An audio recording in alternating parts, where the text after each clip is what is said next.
say? What? What's Alfred say whenever he's testing out the bat mic? What the fuck you're talking about? In Batman vs Superman, he's like, Bibby Bubble, Bibby Bubble. I don't remember this at all. Baby bottle? Nah, it's something. It's some British gibberish. Hey, we're recording, so you shouldn't be on your phone right now. Well, I'm looking up what he says. I want to know what he says. That's not very Are we helpful. actually recording? You told me we weren't recording, though. I was kidding. See, so I'm inclined to act that way because you told me we weren't recording. Hey, welcome to the show. Are we gonna keep going with this? Yeah. No, we're not stopping now. Yeah, welcome to the show. This is Breakroom bullshit. Sorry, English people, I just offended. You know what we're gonna do? We're gonna introduce ourselves this time, and not 45 minutes into the show either. All right, I'm Remember Dave. last week? Oh. I'm Gable. Oh. No, I'm Gable, and that's Dave. I'm Dave, and this is Gable. And we're Dave and Gable. And you're listening to the X-Files official review. We should have just named this show Dave and Gable. Alright, you can shut the hell up now. Alright. Okay. Wait. Well, the first... Is there room for, you know how there's, Captain America, the First Avenger? Can this be... Dave and Gable? Gay. Why do you say gay? Because this is what you said. You said, can this be gay? And then you Can this be gay? Let's make this pretty gay. I'm like, it's already gay. It's already gay. Oh, don't forget whenever I was saying that we need to make sure we don't talk over each other. That's right, we're saying this on the show. Don't talk over each other, remember? Yeah. We gotta make a conscious effort to not do that. Because as I listened back on the last one, we just kept interrupting each other. And then... You're writing something on the run sheet. It's for me. It's for me to keep noticing as I'm going through. Your K is completely fucking retarded. Yeah, I started messing it up, and I was like, "Man, I hope no one says anything about this." The K looks so stupid. You should put 2 more Ks after it and see what happens. Get it? See what I did there? Oh, you see what I? It's a good thing this is a video podcast. You wrote talk, and then you wrote over. Don't talk over, and I wrote talk on top of over. I was thinking of NXT TakeOver. I was confused. I saw the word takeover. Okay, so hey, did I tell you how when I was talking to James about our show, and we were talking about putting it on YouTube, and he was like, "Well, you need to get subscribers. You got to instantly. The first thing you do is shout out your stuff and your page and your URL and all that." And I'm like, okay, we are currently 3 minutes in, and we haven't mentioned it yet. So we're not doing good at that. I fucked up. All right, so you can follow us on Twitter at BreakroomBS1, or you could even listen. That's the number one. That's the number one. BreakroomBS and the number one. Yeah. And then you can go to SoundCloud. Our page is just Breakroom BS. And then you can just search for Breakroom Bullshit to stream or download it. So do that. Listen to all of our past episodes. Listen to our first episode, which was 4 fucking hours long. How long? Wasn't the Suicide Squad review 2 hours when we did it? Dude, I was so proud of that review. Yeah. Because I did that review before we even listened to any podcast about it. I'm like, man, they're making the same points I did. I must be good at this. You're a dick. You keep saying I for everything you say. Yeah. You're an asshole. I meant to say the number one. We. Oh. We. You. We. Oh. I don't understand how this works. I hate you. What was that? I was going to say something. Oh, yeah. Did we ever talk about on here about what happened when I was fucking editing the first one and I lost it 4 hours and I was fucking pissed? Was that for the Suicide Squad one? That was. I remember that. That was that 4-hour show. I was editing it and then everything got deleted and I couldn't find anything at all and it was all gone. And I'm sitting there we just recorded 4 hours for nothing. And then I eventually was able to find a backup of it and recover it or something. But, man, I was fucking pissed. I was like, we're not doing this podcast now. I was like, I'm done. It was ridiculous. Oh, yeah, we should do stuff, huh? Yeah, I'm looking over this. What's up next? Well, why do you got to jump into it like that? Why don't you let it breathe? Oh, well, do you want to do that new segment I was talking about? You even wrote new segment. Wait, the icebreaker? What did I say before we started recording? You're like, why didn't you record that? Because it was funny. What was it? That's a terrible Jeopardy song. Let's pour me out. Who looked like a porg? Oh yeah, we can't say that. Yeah, we're not getting personal on here. We're not getting personal on here. We're not getting personal on here. All right. Yeah, I guess what we're gonna do now is we're gonna go to our news segment. So everyone, it's time for some news. It's a news segment?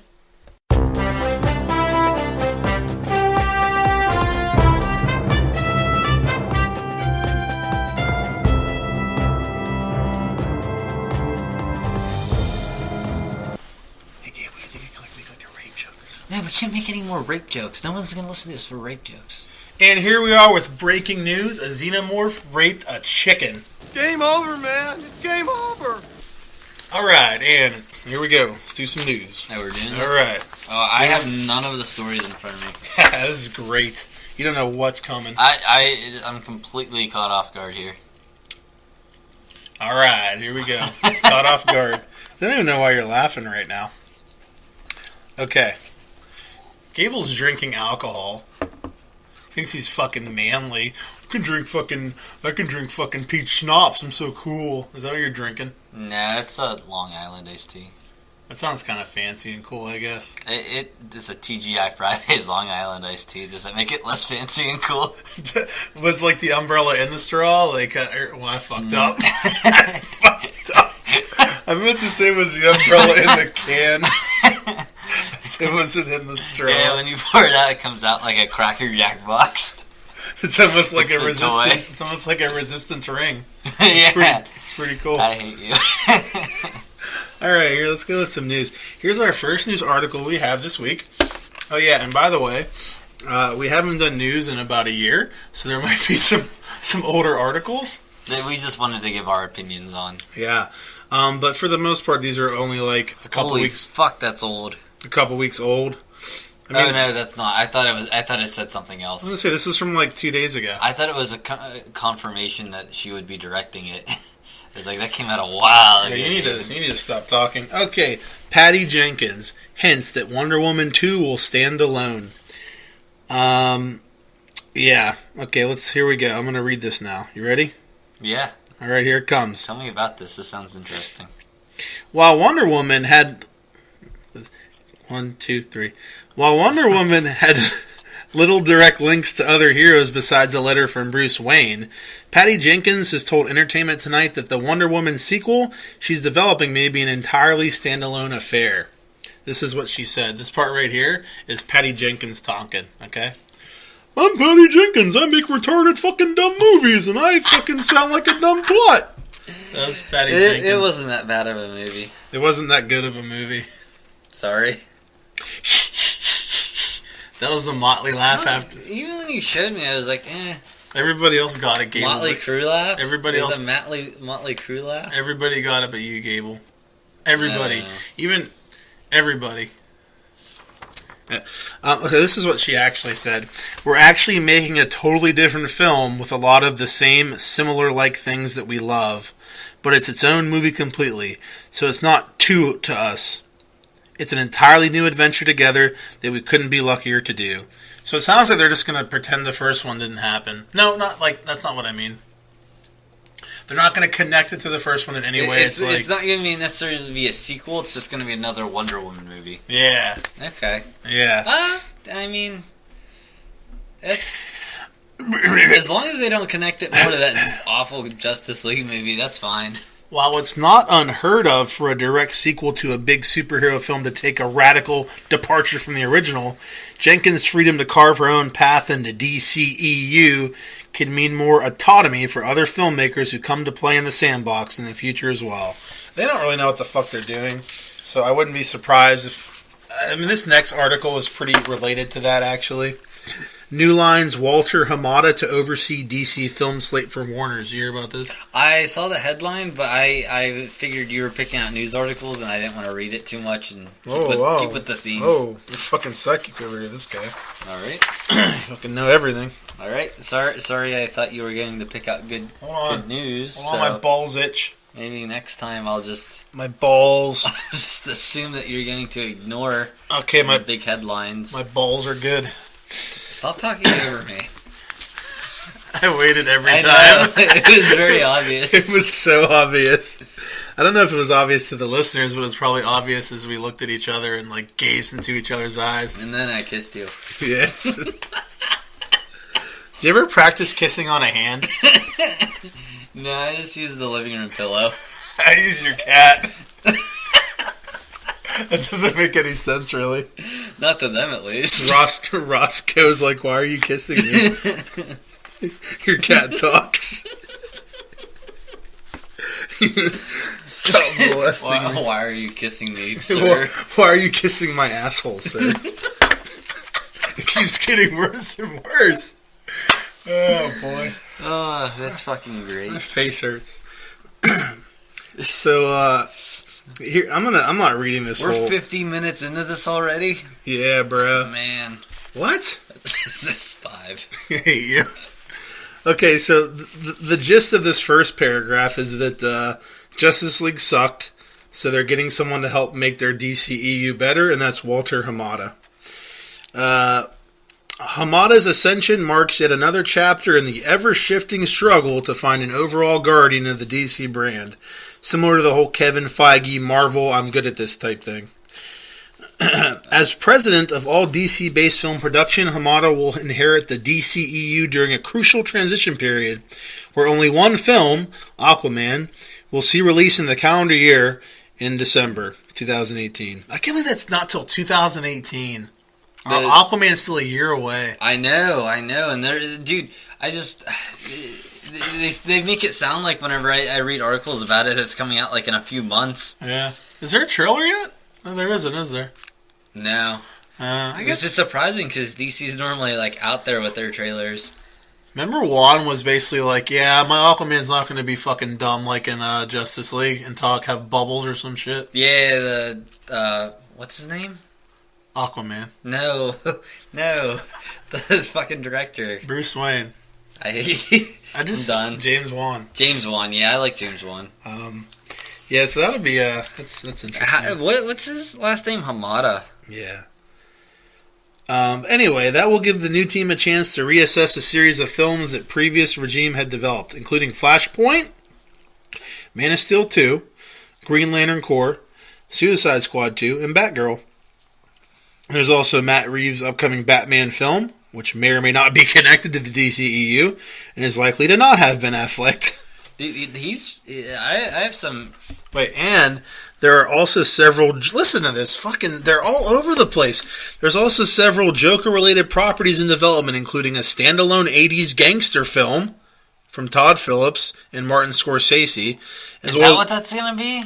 I don't know. And as well as a Joker and Harley Quinn romance movie that would feature Leto and Margaret Robbie. That's fucking retarded. Dude, I don't... Wait, are we allowed to say retarded? I already did. Oh, shit. Dude, you're being retarded. Hamada will also oversee the Wonder Woman 2 and Shazam. So, what were you going to say about Hamada? So James Wan's we were just talking about James Wan, dude. He's this Hamada guy's produced on like all of the Conjuring stuff and all the stuff that like James Wan seems to be associated with. Yeah, he it says he oversaw the whole Conjuring universe. Yeah, and he helped get It going as well, like It and its sequel that's coming up.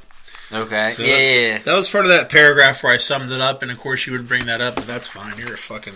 I jumped ahead. I was curious who he was. Actually, you jumped behind. I jumped behind? Because I didn't do it. No. And you made a fool of me. Now I'm just confused.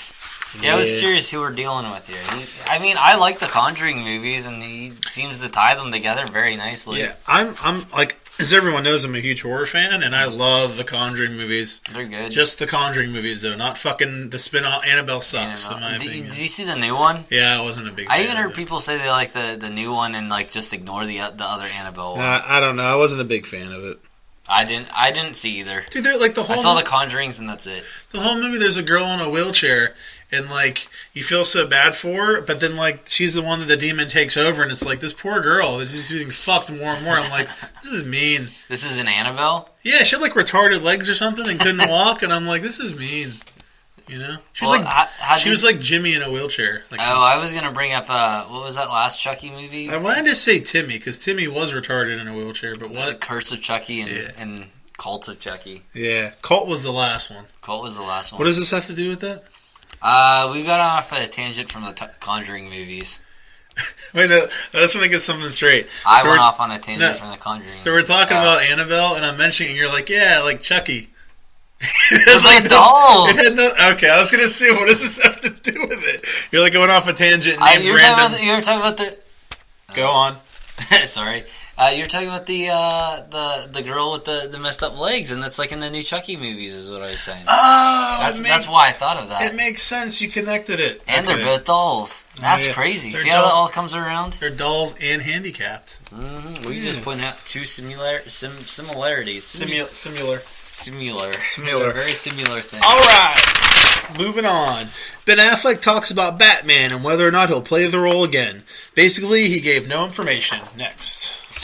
I read the whole article, and he's like, it could happen. Maybe. It could happen. Who knows? It's like most of these articles, and as soon as he does a fucking interview and even remotely mentions it, every fucking clickbait website's just jumping on that shit. Yeah, there was no information. I saw the headline. I'm like, oh, cool. And then I'm like, well, there was nothing of substance in that. Did we talk about Justice League? We talked about Batman vs Superman, didn't we? On before we took our break. Did we review it? I don't know. When did it come out? I don't know. Now, that was this year, wasn't it? Well, I mean, just so they know, what's your opinion on the Ben Affleck as Batman? Oh, I love Ben Affleck as Batman. I didn't truly appreciate his Batman. It's really weird. I was like, he's all right. And then you had me watch some of the older fucking Ben Affleck movies and the Kevin Smith stuff. Yeah, the Kevin Smith stuff, and I'm like, man, this is really, he's fucking come a long way. He was my favorite part of Batman vs Superman by far, and I also just I love Ben Affleck, so it's kind of biased, but yeah. All right, here we go. Next, Paul Bettany raps on Avengers 4 and teases the Han Solo movie. This sounds like a weird combination. Why? What's he have to do with the Han Solo movie? He's in it. All right then. Question answered. Who's he playing? Okay, there? next I article. guess we don't know this character yet. Okay. Well, you gave no commentary on that. You read it for 2 seconds. Also, Elizabeth Olsen has wrapped filming the Scarlet Witch role in Avengers as well. As production continues on the highly anticipated fourth Avengers film, Paul Bettany reveals that he officially wrapped from the project and also had some comments and some information about the Solo movie. Bettany was brought into the film when Ron Howard was hired to replace Phil Lord and Chris Miller. Bettany replaced Michael Kenneth Williams, who was unable to make time for the reshoots. He mentioned about Ron Howard that he reshot a lot more than was originally intended. And Bettany goes on to describe his character as an intergalactic gangster. How do you feel about this Han Solo movie? Some things to take away from this. I don't know. I keep thinking I'm like whatever. I'm not too excited for it, but I have nothing. I have no context other than reading how you find out how he got the Solo name, which is fucking dumb in my opinion. Like why? Yeah, why can't that just be his name? Why does he have to get the name Solo? Why can't that be his fucking name? I think that's dumb, but I'll watch it, but I'm about as excited as I was for Rogue One, to be honest. I would be on the same boat with you, but Donald Glover is going to be playing Lando in that, and I'm a huge fan of everything he's ever done. Yeah, you love his dick. You do like Donald Glover, but a lot of the things for this is so Paul Bettany replaced another actor, right? This is during reshoots. Yeah, so they're gonna have to. They would have to. I would assume just have to reshoot all the scenes that had Michael Kenneth Williams. Yeah, his whole role would have got replaced. So it sounds like Ron Howard did changed a lot of shit after he came on board. Were they done shooting? Do you know, or did he just no, they weren't done. They were not. He finished. At least I heard nothing about them being done. I'm pretty sure they were still active. Yes. Shallow and pedantic. Shallow and pedantic. Hey, there's a Krypton show on Sci-Fi coming up. The Sci-Fi, as Kevin Smith likes to call it. Moving on. Are you excited for it? What are your opinions on it, Dave? Give some opinions on. I don't care. How do you feel? Did you see is there an actual trailer out for it?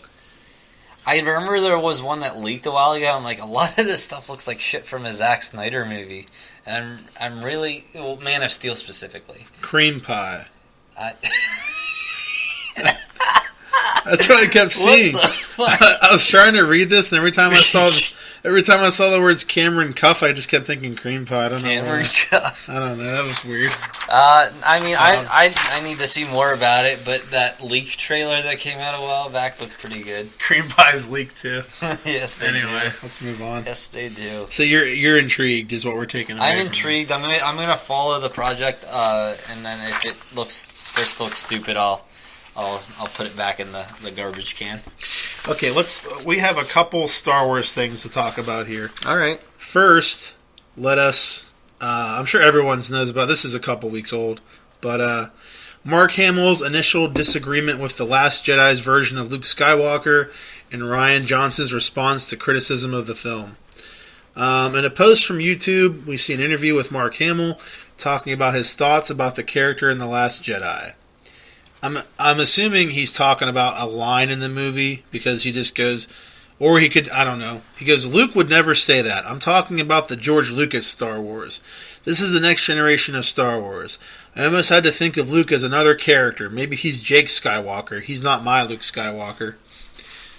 I mean, that I think, like, it doesn't matter. It's the same character. I don't care what generation of Star Wars. If he does something, he does something. Yeah. Go on. No.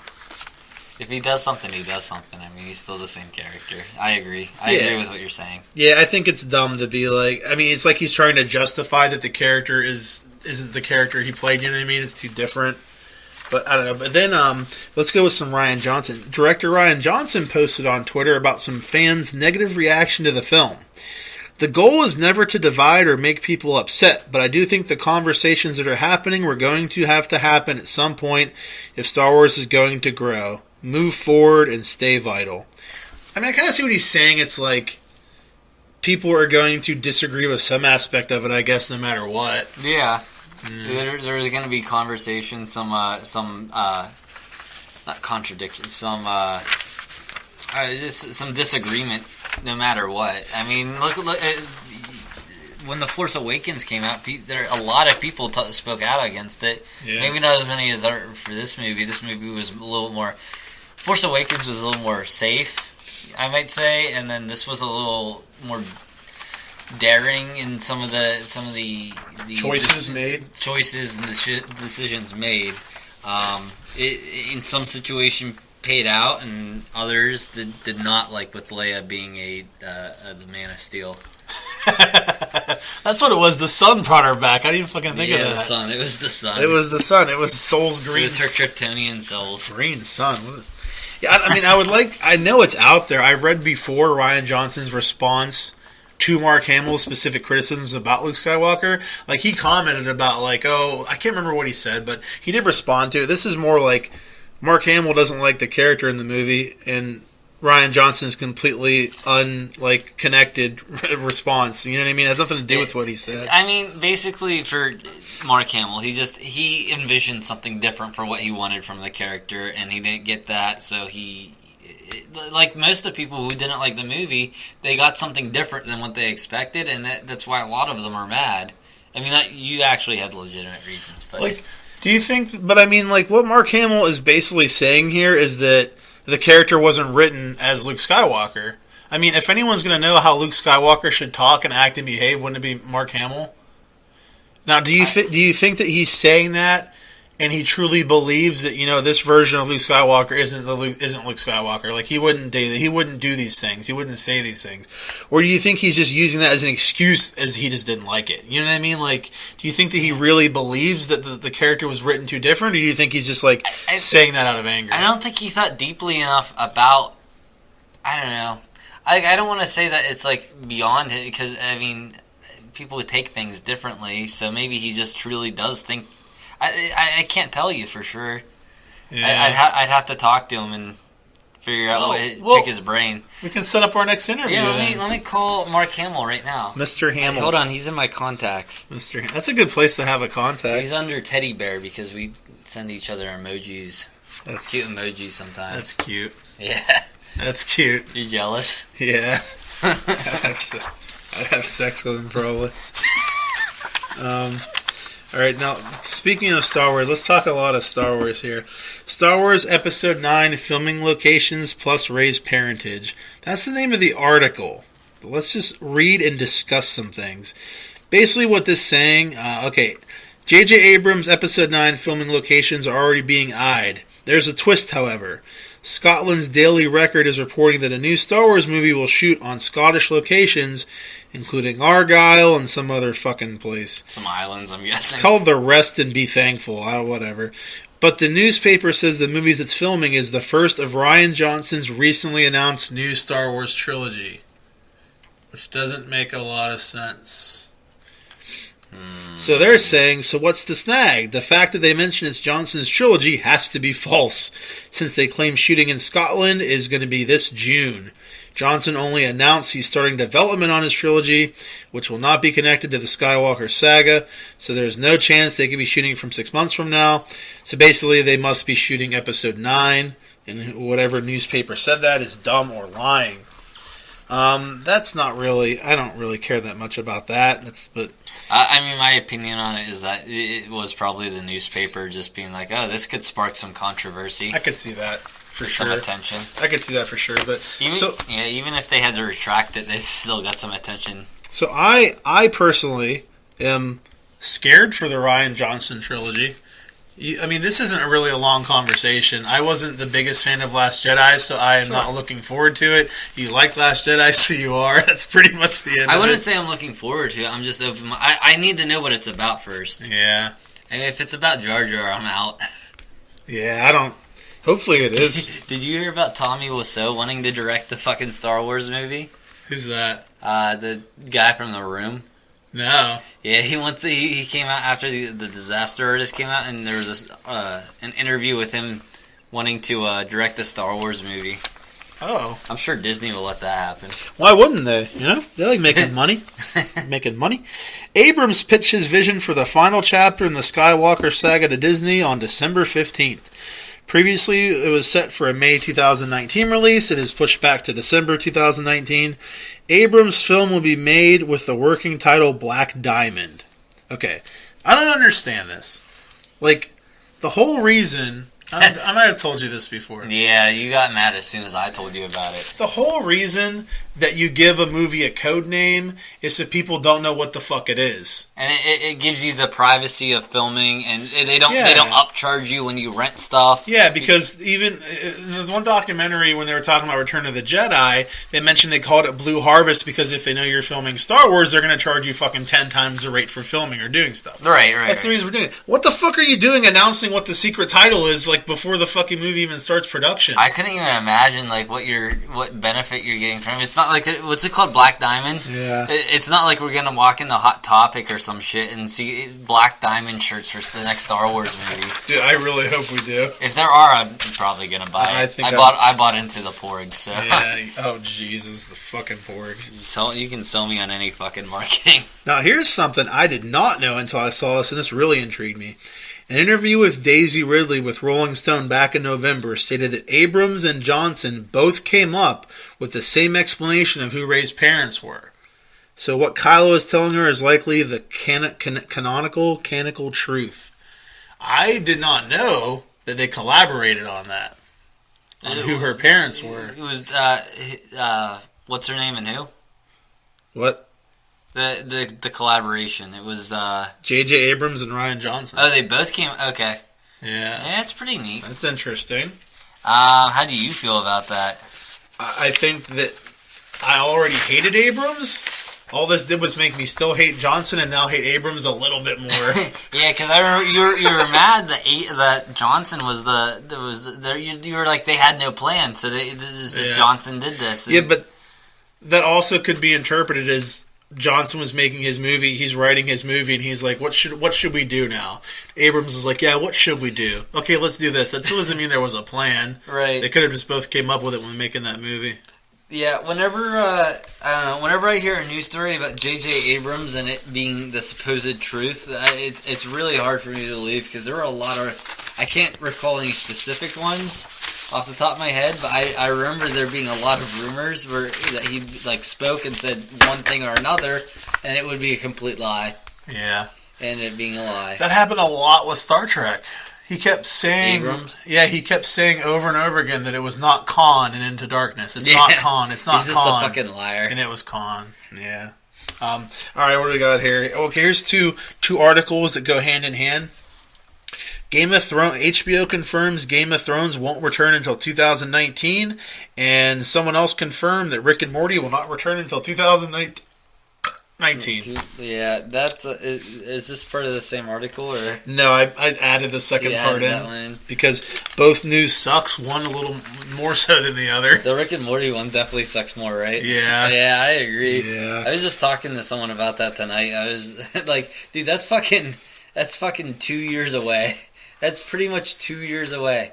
There are 10 episodes and they're 20 minutes each, and it's gonna take 2 years to do it. Why? Why? You know what I'd rather have? What if they just only released half, like each year just release 5? Or if you could just stop being so douchebags about it. Stop taking so long to do it. I mean, if they have their method, they have their fucking method, and who am I to question it? But man, it just seems a little excessive. You're the fan waiting 2 years just to see fucking an hour, 2 hours of content. Yeah. It's like 3 hours, but whatever. Dude, I could watch an entire season of Rick and Morty before I have to go to work in the morning. I could watch the whole season before I come. I could just start jerking off and finish it and then come at the end. I really could probably, there maybe. There are porns that are longer than a season of Rick and Morty. Yeah. Dude, one episode of Game of Thrones when it comes back will be Rick and Morty. Yeah, I guess the 8th season, it's supposed to be 6 episodes that each feature length, so that's pretty cool. This is the final one, right? Yeah. I mean, at least this is the final. This is the big fucking finale, so there's probably a lot of shit to go. Aren't they going to be extended, in length? Yeah, I just said that. They're feature length episodes. Oh, feature length. Yeah, so it'll be that. I missed that key term there. So basically, they're probably an hour and a half each. So... all right, what else we got here? Chris Carter comments on the end of the X-Files. Who's Chris Carter? He is the creator of the X-Files. Oh, that's neat. Back in October, Gillian Anderson confirmed the 11th season would be her last, and has now confirmed Agent Scully's farewell in a new interview with TV Insider. I've said from the beginning this is it for me.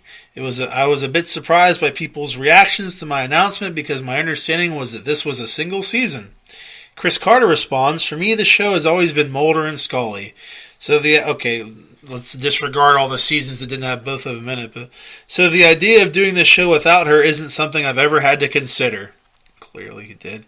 Was her character given a proper goodbye? I think you will want to sit down and watch the series finale very carefully. So apparently something big is going to happen into this season. I guess everyone's planning for it to be the end. Are we talking about episode 1 later? Yes. Okay. Star Wars episode 1? Yes. Yes. In detail. Dual lightsaber. Yes. Yes.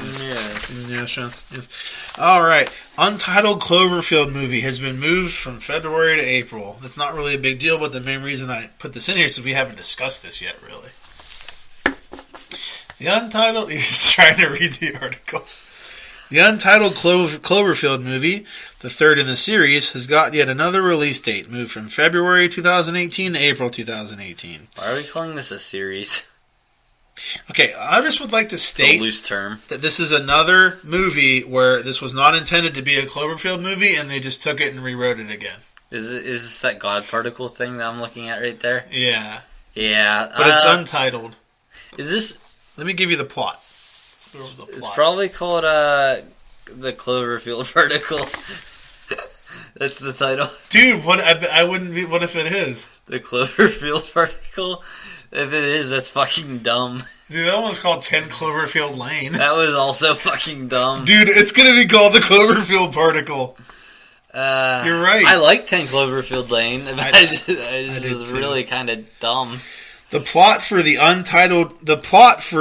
Cloverfield particle whatever. The plot for the Cloverfield particle The plot for this movie. The plot for this movie is said to revolve around an American space station that, after an accident with a particle accelerator, suddenly finds that Earth has vanished altogether.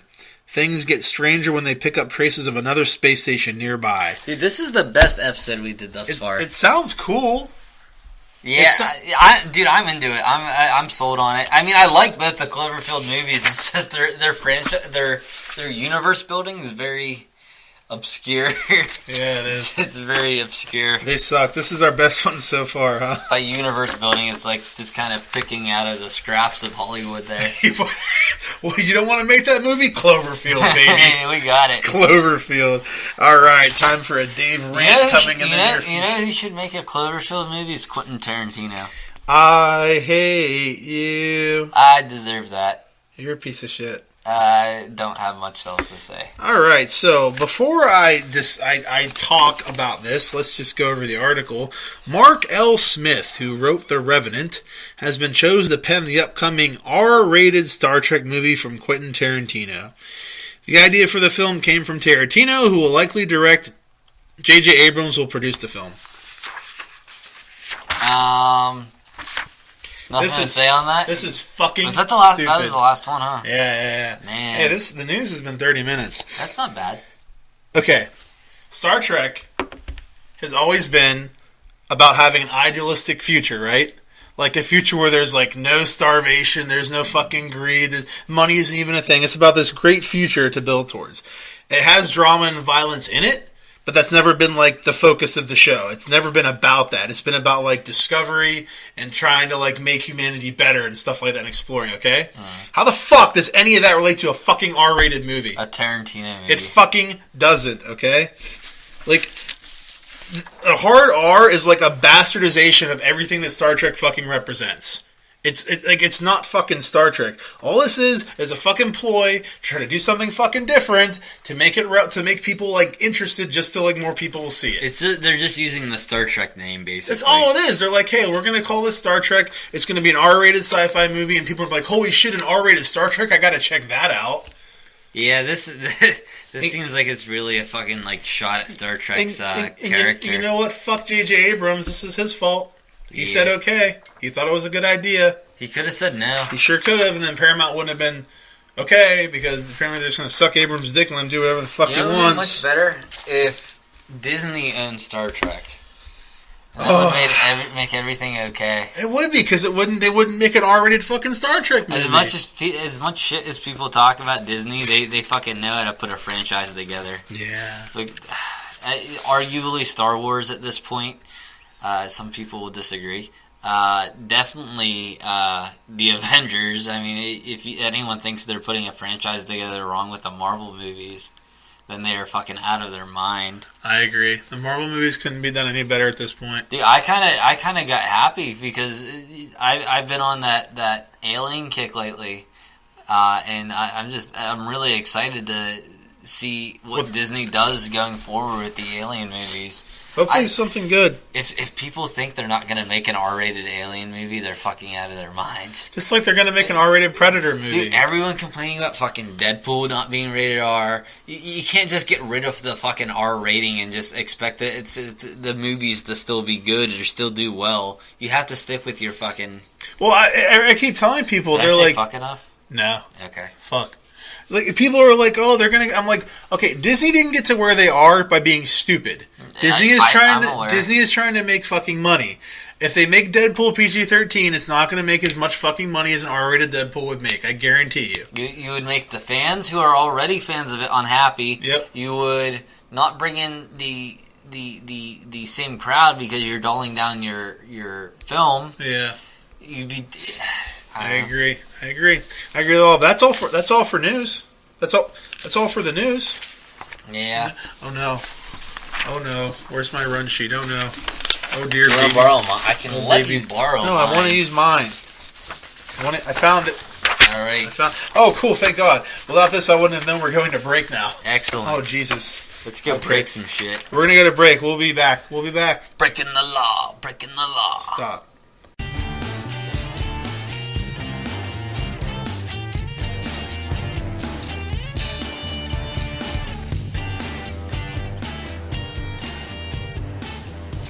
We're back from break, baby. Yeah, I'm back, baby. We're back. He's back, baby. We're back from break. And now comes the good stuff. That opening news, that was fucking that shit. It's done. We sucked. It's done. Now it's that weird. That was done. That was our warm up. That was the bullshit. Dude, this is our best fucking show ever. You realize since we paused, it's been like an hour since you said that, but to them you said it like 5 minutes ago. Really? Yes. They're like, yeah, we heard you the last time you said it 2 minutes ago. We got it, Gable. Shut the fuck up. Yeah, stop talking, Gable. All right, so here's what we're going to do. We're going to go over our new rating scale. Because before we were doing this stupid, like, 1 out of 10 bullshit. That's just dumb. So now, from now on, our rating scale is going to go from 1 to 10 Sparkle Dogs. It'll be... So, 1 Sparkle Dog is the worst. That's the worst movie, comic, or show, or, like, porn. Whatever we want to... If we're reviewing different jams... Dude, we should review a porn one day. That'd be really funny. Oh, my God. Dude, no podcast has probably ever reviewed a porn ever. There's probably porn podcasts. You think? There's gotta be. I doubt it. There's gotta be a porn. A porn podcast? You ever just talk about porn? Do you think they review it though? Like I could see them doing like a behind the scenes, like, oh, here's what the. But I don't think they're interviewing video for video. Like, man, she really took that dick. Yeah. What if the porn podcast? I'm like, oh, cool. And it's just 2 guys jerking off for an hour. And they're just watching porn and jerking off, and I'm like, where has this been all my life? This is awesome. Porn. It's not even like the sound quality. You can tell it's coming off their phone. It's really shitty for the people listening. Yeah, that's good stuff. We should start. They're either playing rock paper scissors or they're jerking off. One of the two. All right, here we go. What the fuck are we doing? Wait, okay, so one sparkle, one Sparkle Dog's the worst. Yeah, that's the worst. And then 10 Sparkle Dogs is like the best. The best shit. The best shit ever. That's like when you get home after a bunch of Fiber One cereal. Wait, no. Stop. Where were you eating it? why were you out somewhere eating Fiber One cereal? Why would you eat it at your house? Well, because you want the breakfast, but like everyone else wanted McDonald's, but you're just like, I'm eating healthy. I'm bringing the Fiber One with me. And you brought like a bowl? Get back from and milk. You took it to McDonald's. Yeah. Yes. Was the milk in a cooler? No. Oh, this is lame then. Alright, I guess I'll keep following you then. You just take the best shit ever for all the fiber. I was talking to someone about shitting, and I was like, dude, doesn't it like feel great when you just like take a huge shit and you're like, oh, and they were just like, what? No. I was like, what? Oh my god, I was dude. Like, dude, shitting's like the most relieving thing ever. Dude, shitting and coming, man. Especially when it's like a cleanup. Oh my god! You only have to do like a wipe or two and you're done. And even the best, or whenever you take a shit, and you're like, it's gonna be a fucking mess down there, and you go and you're like, there wasn't nothing. Nothing. That's just how dogs do it. They just like pinch it off and go about their day. I think they clean their butthole with their mouth, babe. But that's whatever. I don't think they do. Wait, really? I think they do. So I had a dog butthole in my ear that one time. Yes. This is awkward. Okay, so 10 Sparkle Dogs is the best shit ever. So 1 to 10. So that's how you will know if something is good. And, oh yeah, we got to talk about how we changed our shit up. So here's how our shows are going to go now. Extra fiber. It's going to be extra poo. So our new format is in 1 week, we're going to do a news review. And then we'll do a movie review. And probably some other just random shit we might throw in. And then the following week, we're going to do... Oh, there we go. That's better. We're going to... What the fuck did you just do? I don't know. Alright. And the following week, we will do Gable's comic review and then a movie review with some extra shit added in. Oh, and then every week, starting next week, will be an X-Files review as well of the new show. So we'll have one of those every episode too. So that's how it's going to be. Week 1 we'll have news, and week 2 we'll have Gable's comic review, and those will just alternate every week. That's how we're going to do it. Dude, we are way more organized than the other podcasts I listen to. I'm just throwing that out there. And they make money, huh? I don't think, to be honest. Well, some people should send us money. Kevin Smith, I guess, makes money, but I don't know. He's kind of just does his thing. That's because he smokes weed and he's like, oh. He smokes the weed and laughs for like 2 hours into a microphone like he's Seth Rogen. Yeah. So here's what we're gonna do. This week's a little bit different because we're just getting going, and we have things that are a little different these first 2 weeks because we have some stuff planned for next week too, which we'll talk about at the end of this show. But this week we're gonna do the news and Gable's comic review both. Yeah. But then after next week, after that, we're going to start with our new format of the news, then your comics. News, comics every other week. So this week, these 2 weeks are a little fucked up. So, anything to say about this, Gable? The review or our style of show? All right, so here we go. Next, What the fuck? no, with our change. How do you feel about this? No, I mean, I'm comfortable with it. He's like, Gable is the talent. He's like, I show up. I show up, you tell me where to stand, I stand there, babe, and I smile. You just call me babe. The audience, the general audience, like it's like a actor's term. Right. Okay. So here's. We can't do that. Okay, so all right, here we go. You ready for your comic review? No. Too bad. All right, and here we go. It's time for Gable's comic review.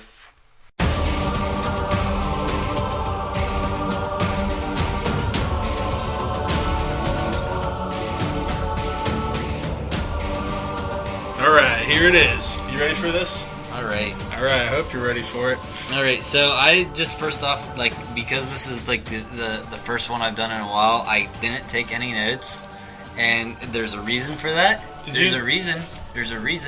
It's what I want to know what I should be taking notes of. So when I review this, I'll know what I'm looking for and what. That makes sense. But real quick, they're probably noticing, man, the production quality really went up in this show. They got cool intros for stuff now. Mm-hmm. They're using music that was approved by the music studios when they got them. We had this stuff weeks in advance. Yeah, we planned. All right, back to your comic. It's okay. Thunder. The comic you're looking at right now, like a little fucking retard Batman with a Goonies sloth face. He's like touching some little boy's chest. I don't know what's going on. That's right, Dave. We are looking at the cover of Batman number 38. Oh, yeah. That's this one's written by Tom King. He wrote the. I'll go more about his prior work after I read the rest of them, I guess. Tom King wrote it. Travis. Again?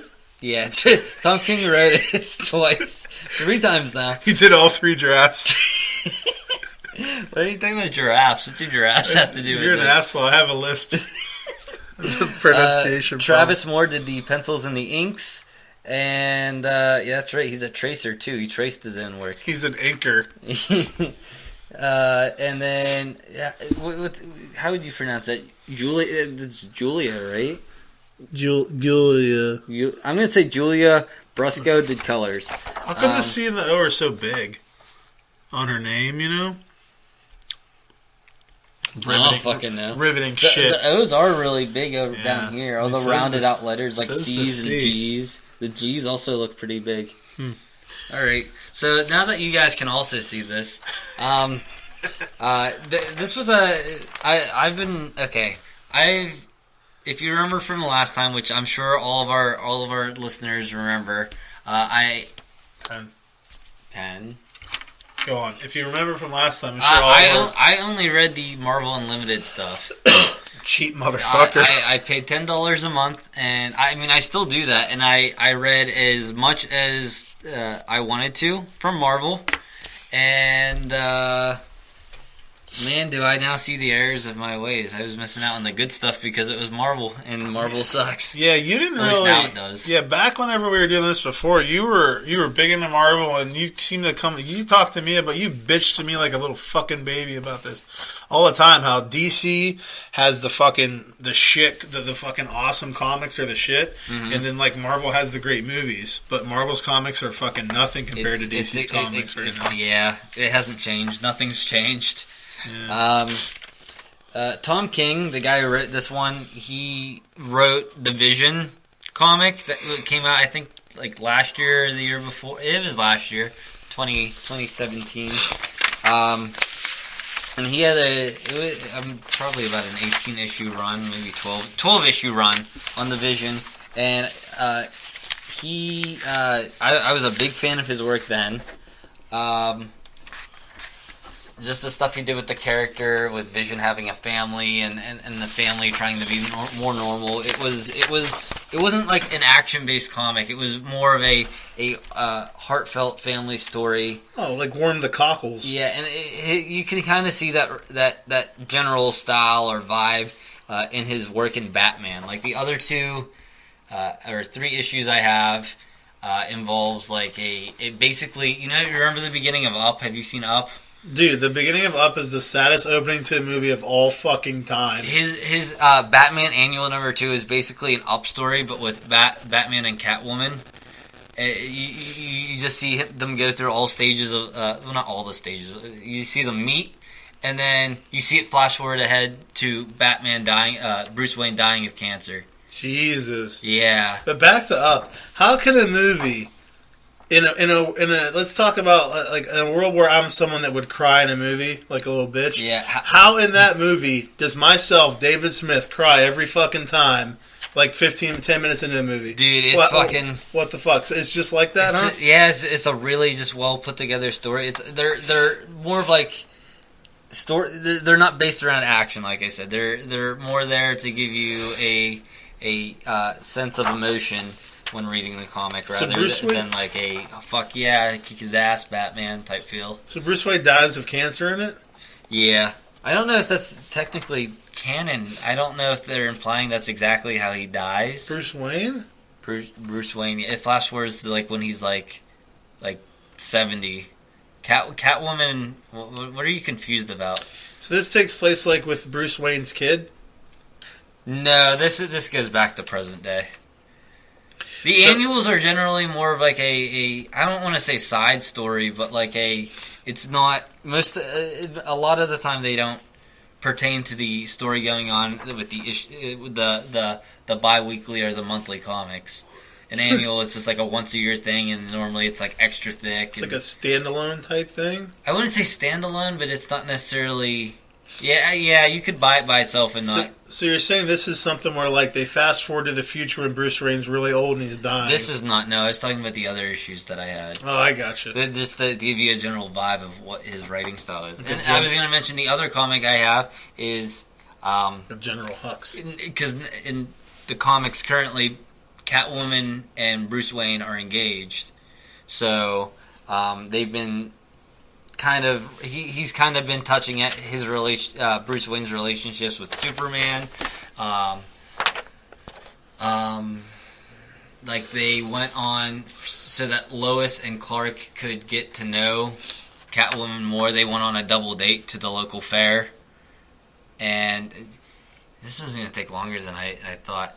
Oh, exponentially. Yes. But now, okay, would you say that Batman is probably like, in regards to overall DC, Marvel, all of them, like, on the darker end of comics sometimes with the Batman comics? Yeah, it can be. Like, tone-wise? Between DC and Marvel, I would say. Okay.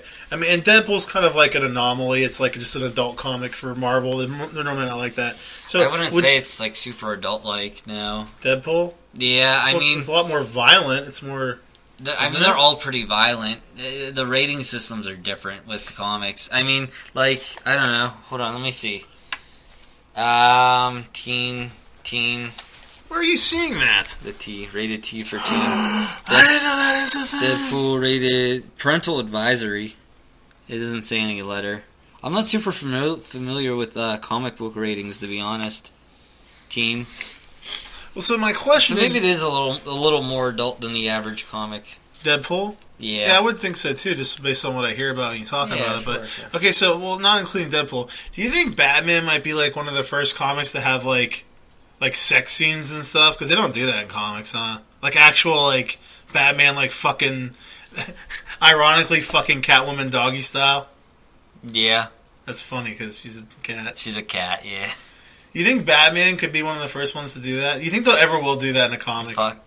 This is a really bizarre question. I mean, I suppose they could. They probably have done it already. You think so? Like in a mainstream comic? Dude, I was just reading... I have I know you fucking love this word. Do you know what word I'm going to say? You're going to say omnibus. I'm going to say omnibus. I have the Teen Titans omnibus upstairs, and the last issue I read was a annual. It was like a 2004 annual issue of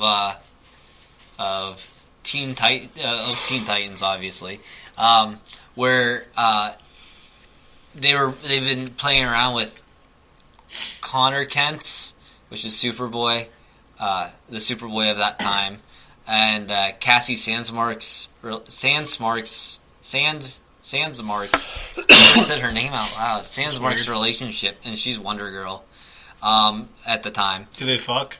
Yeah, they do. And Pa Kent, she walks out of the barn to say something to Connor, and Pa Kent's standing out there like doing like yard work and shit. I wish she was jerking off. It's really funny. It's like the morning after. Okay, but I mean, like, is it like but is it just like they fuck off screen, off panel, no, or is it like you don't see any like the fucking. You don't see, I'm not talking about dick and the pussy. ripping and the tearing. Yeah, but I'm saying, you think we're gonna? Because I'm sure they've done that a lot in comics. So like off screen.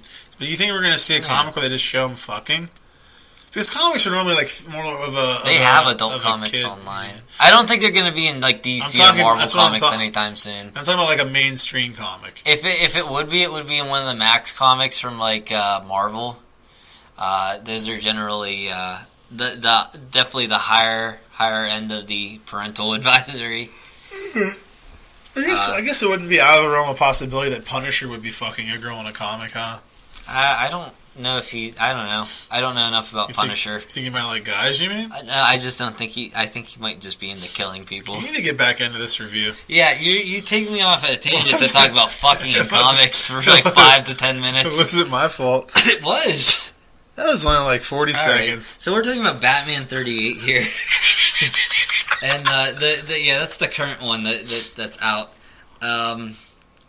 This one was about a boy who is also it comes from a wealthy family like Bruce Wayne, and seems to have this unhealthy obsession with Bruce Wayne. You find out that he had the butler. Buttload. I mean, I guess, should I spoil these, or what's the goal of these? Yeah, I mean, I don't. It's up to you. We'll leave it up to you. I mean, we're gonna spoil every movie and show we review, but that's up to you, though. Yeah, what you want to do. I mean, I'll talk about it without spoilers first. I already kind of spoiled it, but he has his butler kill his parents so he can be more like Bruce Wayne. That's pretty fucked up. Yeah, I'm like. The only thing that I found weird about this is that like he wasn't trying to be Batman, because obviously they don't know who Batman is. Like the general public doesn't know. Like, why Bruce be Wayne obsessed with just the rich guy? Why be obsessed with Bruce Wayne? That's the only thing I found weird about it. But it was like a nice twist on everything.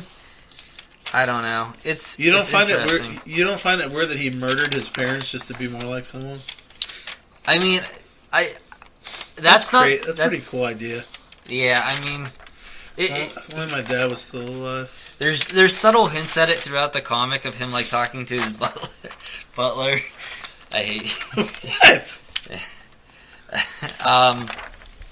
But yeah, like Batman's trying to find out this case throughout the comic of like why there's these murders happening and why is it being blamed on Zaz. Is that a bear? No, that's a lion. It's a lion's den. That's clearly a lion. Yeah. No, this was the first Tom King comic I read that wasn't like specifically focused on Batman's and Catwoman's relationship, because the annual number 2 was, and then issue 36 and 37 were both heavily Catwoman focused. Is it designed after Catwoman in like the games Catwoman, like the Arkham games, like that with the fucking? They draw her pretty bustily in the one issue, and then you even get to see some Lois Lane butt in the other issue. Fuck yeah! Yeah, they're very. I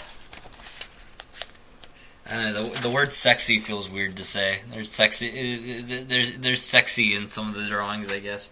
They're they're sexy, I guess. I don't know. I don't want to sound weird. No, but I mean, being the first Tom King story that I read that wasn't like focused on like Batman's personal life, it was a good little mystery there. Definitely recommend. Cool. It's supposed to be Two-Face? Yeah, that's Two-Face because don't they kind of look like the aliens from Mars Attacks? I haven't seen that, but I do agree with you. I've seen the cover art for it before. I agree. Yeah, I mean, he tries to make it look like Two-Face tried to pin it on Zaz, but really it was this boy who tried to pin it on Two-Face, who made it look like, I don't know, it was one of those things where it's like this, a setup and a setup. So I get to use the Sparkle Dog rating now, huh? Oh yeah, that's pretty You're exciting. gonna pop his cherry, huh? This is the first one. That's greedy of you. I'm gonna give it a solid 7 Sparkle Dogs. Solid 7. A solid 7. I didn't know more, no less. That would be a solid 7. That's a solid 7. That's a solid 7. All right, moving on to the next one. I'm gonna try to do some of these other ones a little quicker now that I've gotten into a. Well, right now, if we do 20 minutes of comic, we'll be good to go. Well, the first 10 minutes was not comic talk. I know. Awesome. Just kidding. Next one is Justice League number 36. Recently they had a new writer take over on this, Christopher Priest. This is 36. That was 38, right? What's in between that? 37. Oh yeah. Who? Why do we talk about 37 so much? Are we going to talk about that or? The inspiration for our podcast, Mr. 37 himself, Kevin Smith. Yeah. We've been seeing 37 everywhere, no matter what, for the past few weeks. It's everywhere. I'll just send 37 will come up. I'll just send Gable a picture of it. It's everywhere. If you guys look for it, you'll find it. Just in day-to-day life, just a naturally occurring number. It's always there. Barcodes and shit like that. Who wrote this? Christopher Priest wrote this. I've had experience reading him through Deadpool. He wrote some of the earlier Deadpool stuff back in the early 2000s. He did some. I think he just won an award for his work on Deathstroke. Ooh.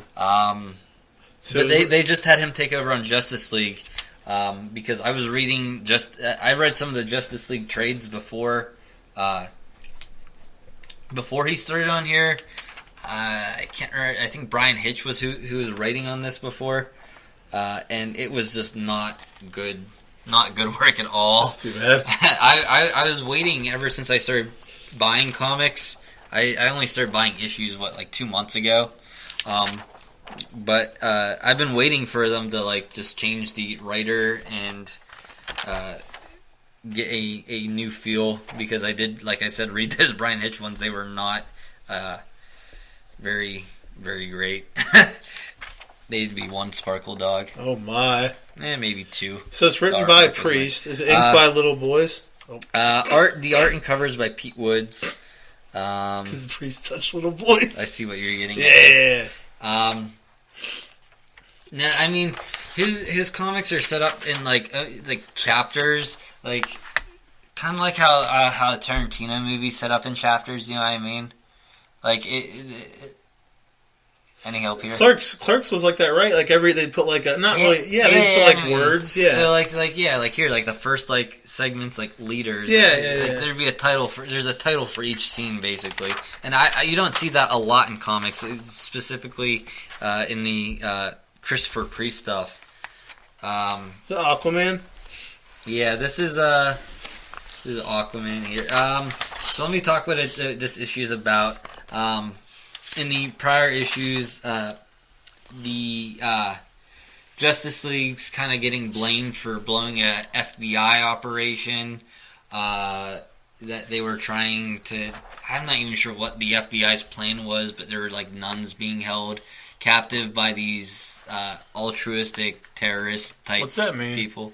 They believe in... they believe themselves to be right, I believe. Okay. But there's all these mistakes happening in the first issue of the this arc here, because Batman has been stretching himself out amongst all the shit that he's doing, and he's just not getting enough sleep, and he's doing a half-assed job because he's not sleeping well. And he's not sleeping well. He's not sleeping at all. No, I get what you're saying, but it just sounds funny. Yeah, no, I agree.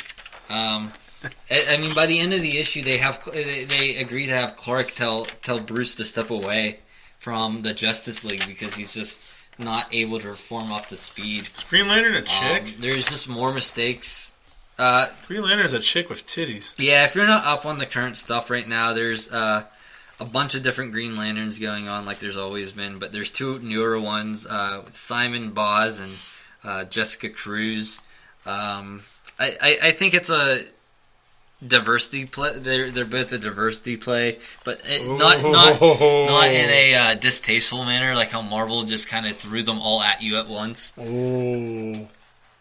I mean, I think they were both created by Jeff Johns, and I'll get behind anything he does. Gable said they just made her black because they wanted black people. She's not black. Oh. I think she's Hispanic. And that was fucking. Simon Cruz isn't even. I mean, he's black, but he's like he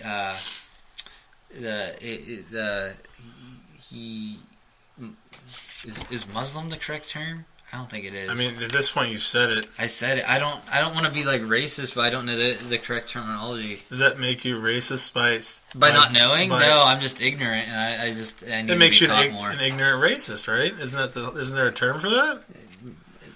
Yeah, I don't know. Like, can we not brand me racist on the podcast? I don't know. Anyway, but is Muslim a religion? I think Muslim is a religion. I can't remember. I'm ignorant of it at the moment, so I'm not gonna dwell on it too much longer. Hey, why she got shit all over her fucking eyeball? That's part of her design, her character design. Is that like the lantern logo around her eye? Is it like a target for whenever you're gonna blow your load? But there's the two newer characters in the Green Lantern thing. I don't want to extend. I don't want to make this last too long here, Dave. That's the opposite of what you're supposed to try to do. You want it to last longer? That's what they prefer. Oh, you're talking about sex again, huh? No. Yeah. Go on. So there's just more examples of like Bruce Wayne being sloppy with his work from not sleeping. Let's see. It looks like there's someone sucking on his titty. Yeah, she's breastfeeding off that man's enormous bicep. She's about to fuck him. Anyway, throughout the last two issues, there's been a hint that someone's dressing up impersonating Batman as well. That's kind of been like a B story going on. Is it something where it's tying into him looking bad and sloppy because someone else is like helping to make him look bad? It's also not helping the Justice League because now the Justice League. The really cool thing about what they're doing with these comics, at least Priest is doing with these his story arc, is he's putting a lot of responsibility, or not responsibility, but whenever people take the blame, like taking the. Yeah, I mean, not exactly, but. Like with all the collateral damage or like stuff that goes wrong, they're now taking what goes wrong. There's consequences going towards the Justice League. Like is it in this issue? I think it's in this issue. At the House of Representatives, they're trying to tell them that they need to start acting responsible and they can't just go around and do whatever they want because they're Justice League. This shit fucking annoys me. But here's the thing, though. Like, remember in Batman vs. Superman when they tried to do that? Did he kill her? That's the impersonator. Yeah. Okay, go on. But you know how in like Batman vs Superman, that's what they're trying to get across is like there's people being affected by the Justice League's actions and they need to take responsibility. Well, they kind of even like in the first page, I feel like they took a shot at it being like at a committee. Like a thing here, and she even said, "Remember the peach tea joke?" Yeah. She ends her statement with "peachy." Yeah, I can see that. I feel like it's a subtle jab at like the Batman vs Superman. I can see that scene. That's pretty much the whole premise of Civil War is like that type of thing. Yeah, he's doing it so well in these like this, and I'm a real big fan of what he's doing with the Justice League right now, and I'm definitely going to stay on this and keep it in my pool, because this was one of the ones I'm iffy on. Most of the ones I'm just getting Batman just because Batman's in it, and I'm a big Batman fan. Jesus. But Sparkle dog this shit up. Yeah. I'm going to guess. Hold on. I got it in my head. He's paused to take a drink, everyone. You said you were going to guess. I was waiting for you to... I have it in my head. Oh. All right. I'm gonna say this one's 8 Sparkle Dogs. That's what I fucking guessed. Yeah. I did. 8. Eight's a good amount of them. 8's a good amount of them. That's a lot of Sparkle Dogs. And then, of course, you have the... DC's been pushing their... What are they calling this? The new age of DC heroes. There's a whole bunch of new comics with like original heroes that they're pushing, and they've been throwing in excerpts at the end of all their shit to help push it. Next one I'm going to talk about is Doomsday Clock, written by Jeff Johns and art's done by Gary Frank. I don't even have to look at that because I'm a really big fan of what they're doing here. For those of you who don't know anything about comics, Doomsday Clock is a... This was advertised in every other fucking page of the last one you were looking at, it seemed. Yeah. Doomsday Clock is Jeff Johns' I guess sequel. I don't want to say sequel, but it's their way of bringing the Watchmen into the DC universe. And kind of seeing how the characters, they're hinting that we're going to see some interaction between some of these characters. And the thing I'm most excited to see out of this, and what I really want to see out of this, which I'm sure we'll get, is Dr. Manhattan confronting Superman at a certain point, because they're such opposite-ended characters. Like, you have Superman, who's a character of hope and sees the best in everything. And then you have Dr. Manhattan, who's like such a fucking nihilist about everything. He's just a very depressing character to listen to. And I just want to see their counterpoints on how they look at life and them discuss it with one another. But in this issue specifically, there's 2 characters that they've been talking about, Marionette and Mime. There's subtle hints that those are going to be the Joker's, one of the many Joker's parents. There's recently in DC Comics they hinted at there being 3 Jokers that have existed throughout the DC universe. And what are you looking at there? What are you looking for? I'm not looking for anything. Dude, I was looking for her titties. Dude, on this on the page 8 here, there's a fucking gorgeous drawing of Dr. Manhattan showing up to stop Mime and Marionette. I thought you were supposed to see his dick. This is like a flashback to whenever they are in the first issue. It has a not Rorschach busting them out of jail. What I mean by that is Rorschach, if anyone's read Watchmen, Rorschach dies at the end of Watchmen. So we're not really sure who Rorschach is. But anyway, this comic's a wonderfully drawn comic. It's probably one of the...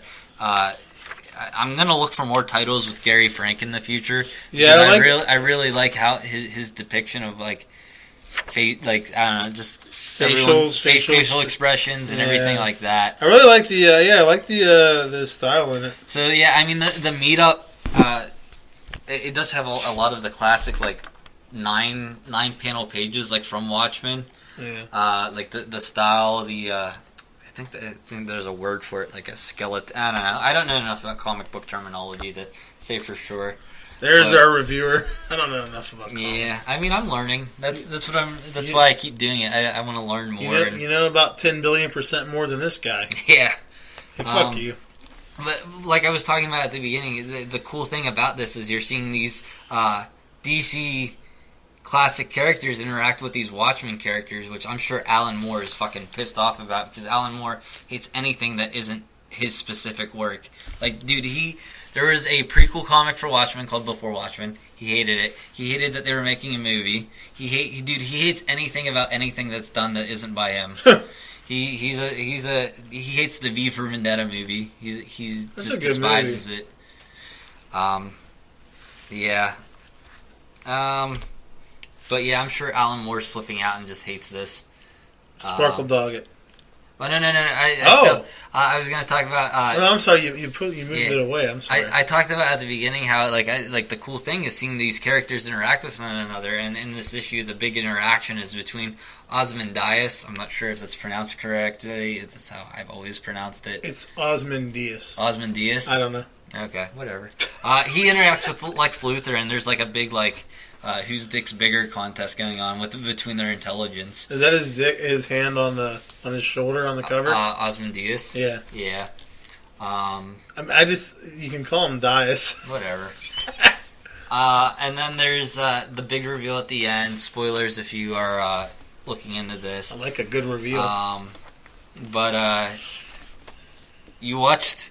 If you even remotely know the plot line of Watchmen, you know that the comedian's dead, right? I didn't know that, but it's what the whole story is based off of, is investigating his death. It's the entire movie. I didn't know the comedian was. I thought the comedian was Rorschach. Oh. No. I don't know. Anyway, but that's what the entire book of The Watchmen is based off of, is the comedian getting murdered, and them investigating to find out who did it. But the last 2 pages, someone's shooting at Osmondius and Lex Luthor, and you're like, who the fuck is it? Last page, it's the comedian. He's not dead. He's not dead, and you're like, what the fuck? That's a big reveal, right? Considering the entire premise of The Watchmen is based off the character dying, then... Yeah. Would that be like if in episode 9 Han Solo's like, what's up, Ben? And they just start fucking hanging out? It'd be like if, like, in episode 9, like... like, I don't know. They walk into a bar and Snoke and Han are drinking. Like you are? It'd be like Yoda and, like, fucking Qui-Gon just, like, chilling, like, hey, what's up, guys? But yeah, I mean, I'm definitely gonna give this a 9 Sparkle Dog. Holy shit! Yeah, I don't want to push it there because I don't want to say 10 yet, because I feel like the am I talking too loud? No. Okay. I feel like a 10 there's other issues that are gonna surpass this, and I want to make sure there's enough of a gap there where I can recognize that they're significantly better than this. Yeah. But yeah, 9 Sparkle Dogs out of that one. So we got a 7, an 8, and a 9. That's actually convenient. Mm-hmm. This one's not going to be a 10. It's just. We'll do one more. Deadpool's not going to be a masterpiece and be a 10, and that's what I'm doing next. Is the Despicable Deadpool 291. Issue number 291, and it's issue 290. This is the 5th issue of the series, but it's labeled number 291 because of the legacy numbering. Isn't that interesting? Isn't that cool, Dave? That they went back to the original numbering of the comics, so you like it kind of like makes them all feel like a continuous. Okay, so this is the 5th comic in this series. But they continued it from something else? They continued it from the overall how many Deadpool comics there were. Because initially, whenever comics came out for the longest time, they would just go up into the 200s, or however many there were, and not reboot it every year. Like how Marvel does, and there's a new number 1 every fucking year. So they took like multiple Deadpool comics. Let's say they had one that had a 50. They had one that had 70, and they just added them all up? They took all the ongoing Deadpool comics, and the ones that were the main title was Deadpool, like so if it's like Deadpool guest starred in one, that didn't count. Obviously. But all the main ongoing Deadpool comics, and they just started at what number that would be. So there have been 290 comics and no more that featured Deadpool as the title character. As the title character, yes. Yes. That's dumb. What? Why would they do that? I love that idea. I thought it was really cool. I thought the person who buys it, like if you're a collector, it gives more of a. But aren't there other Deadpool comics right now? Not exactly. So it's the only Deadpool title. It's the only main Deadpool. This is about Deadpool, Wade Wilson, and his personal life. Okay, well, I thought there was just more because Spider-Man has like 50 fucking comics. Well, yeah, there's. It's really weird how that works out. There's different. If it's the only Deadpool comic, then yeah, that's cool. That makes sense. But yeah. I thought like there were multiples. No, that's why I was confused. The other ones that exist are like the Deadpool Core, which isn't about Deadpool specifically. You're following these other characters that are part of his group. And like the ones that I've read, like Deadpool's not even like the main featured character in it. It's you know what I mean, or like it would be Deadpool versus Wolverine, and that's a different story. No, I get what you're saying. No, I get it. That's cool then. There's something about Marvel that made you mad though, right? Yeah. Don't forget about that. Yes. You're ready to just jump on board with me there, huh? About what? Being like my pitchfork for Marvel. So, but what made me mad is that that every year, like pretty much every year, every 2 years. I guess I haven't been following comics long enough, so I shouldn't have as much rage as someone else would. But they just reboot it and start at number 1 again. Like there are probably 4 or 5 different Deadpool number 1s. That's dumb. That's why I get annoyed at. So when I see this legacy thing, I'm like, cool, they're gonna stop doing that shit, and they're just gonna go with one like ongoing series, and they can just change the writer. They've been doing this in DC with Detective Comics and Action Comics.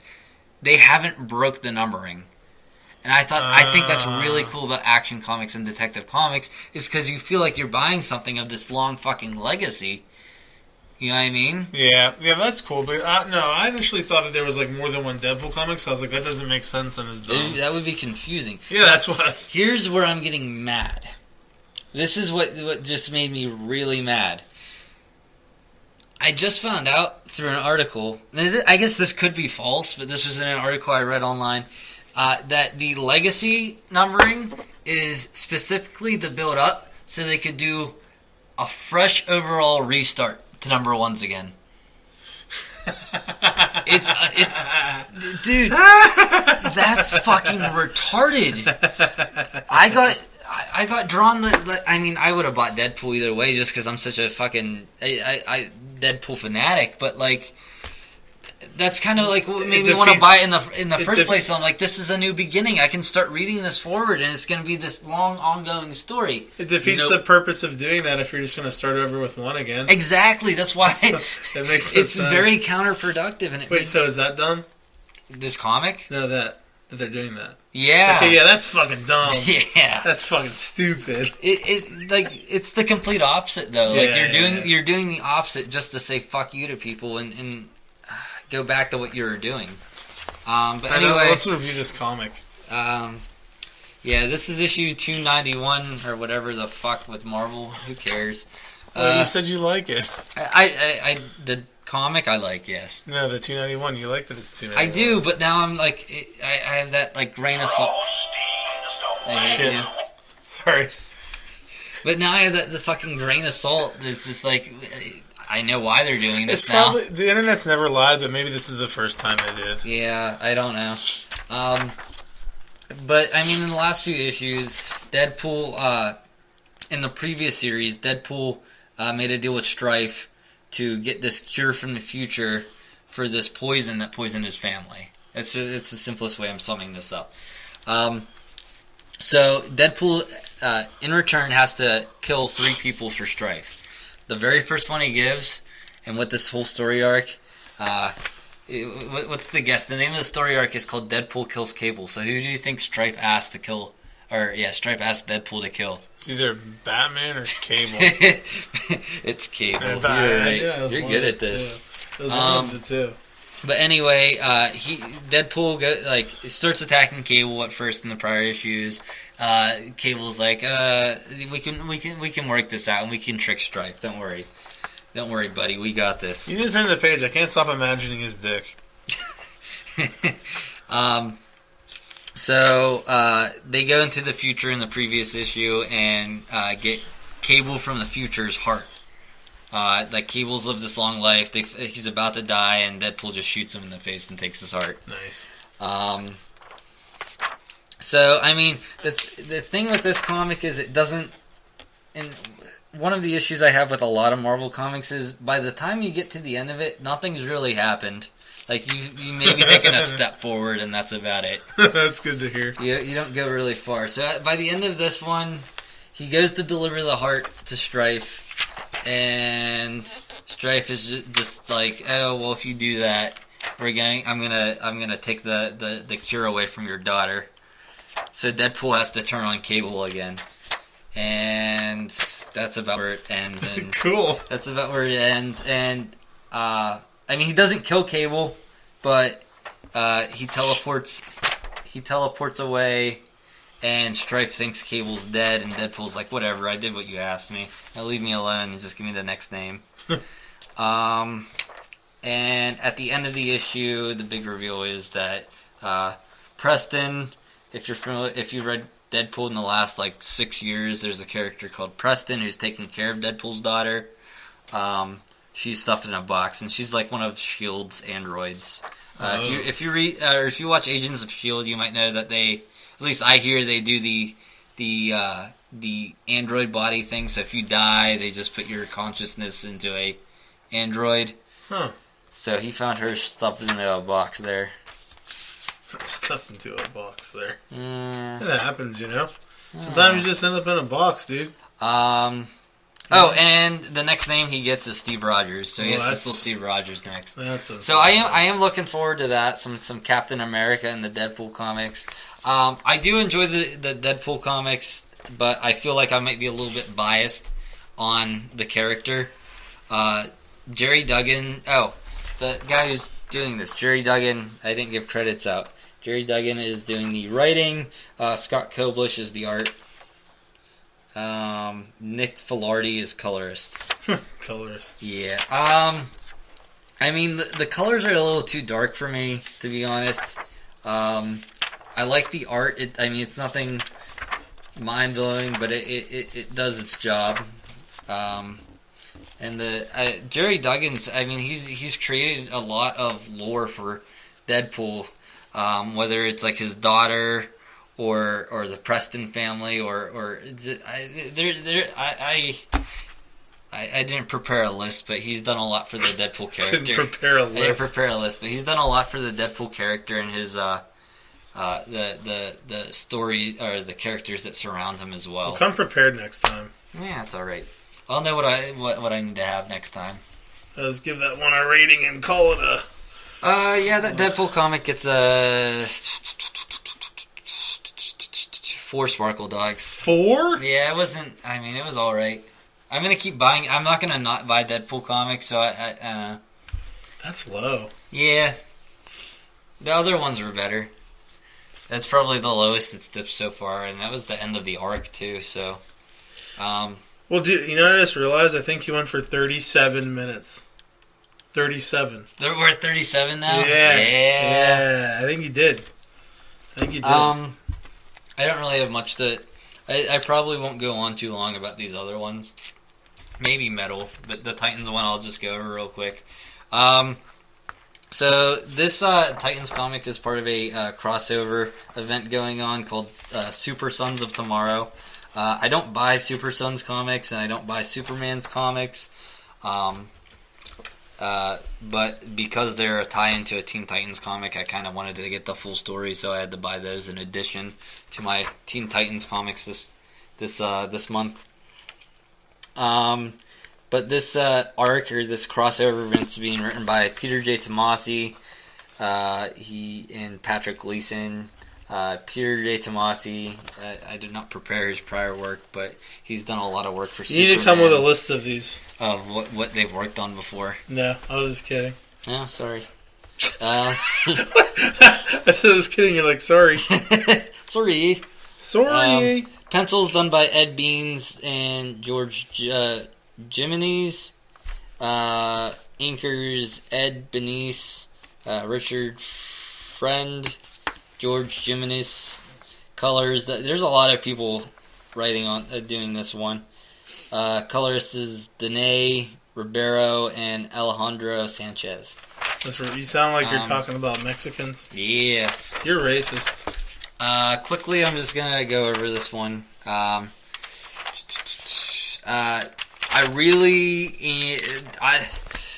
thought this was just, it may just be a cheap gimmicky crossover event, but the thing that I'm really loving about this event is they're bringing back characters that haven't been part of the DC canon since before the New 52 event, which was back in 2011. I think Superboy did come back for a little bit, but Bart Allen hasn't really been a main character for a lot, or even like a important character for a long time. I told you I have that Teen Titans omnibus upstairs, and the main characters of the Teen Titans at that time are Tim Drake, Robin, Connor Kent as Superboy, Cassie Sandsmark as Wonder Girl, and Bart Allen as the Kid Flash. Well, are there actors and actresses playing them in a comic? What are you talking about? That's just the character's name. That makes sense. Yeah. I got confused. Yeah, but they're iterations of those characters that we haven't seen for like a long fucking time, and this is kind of bringing them back for the first time in a long time.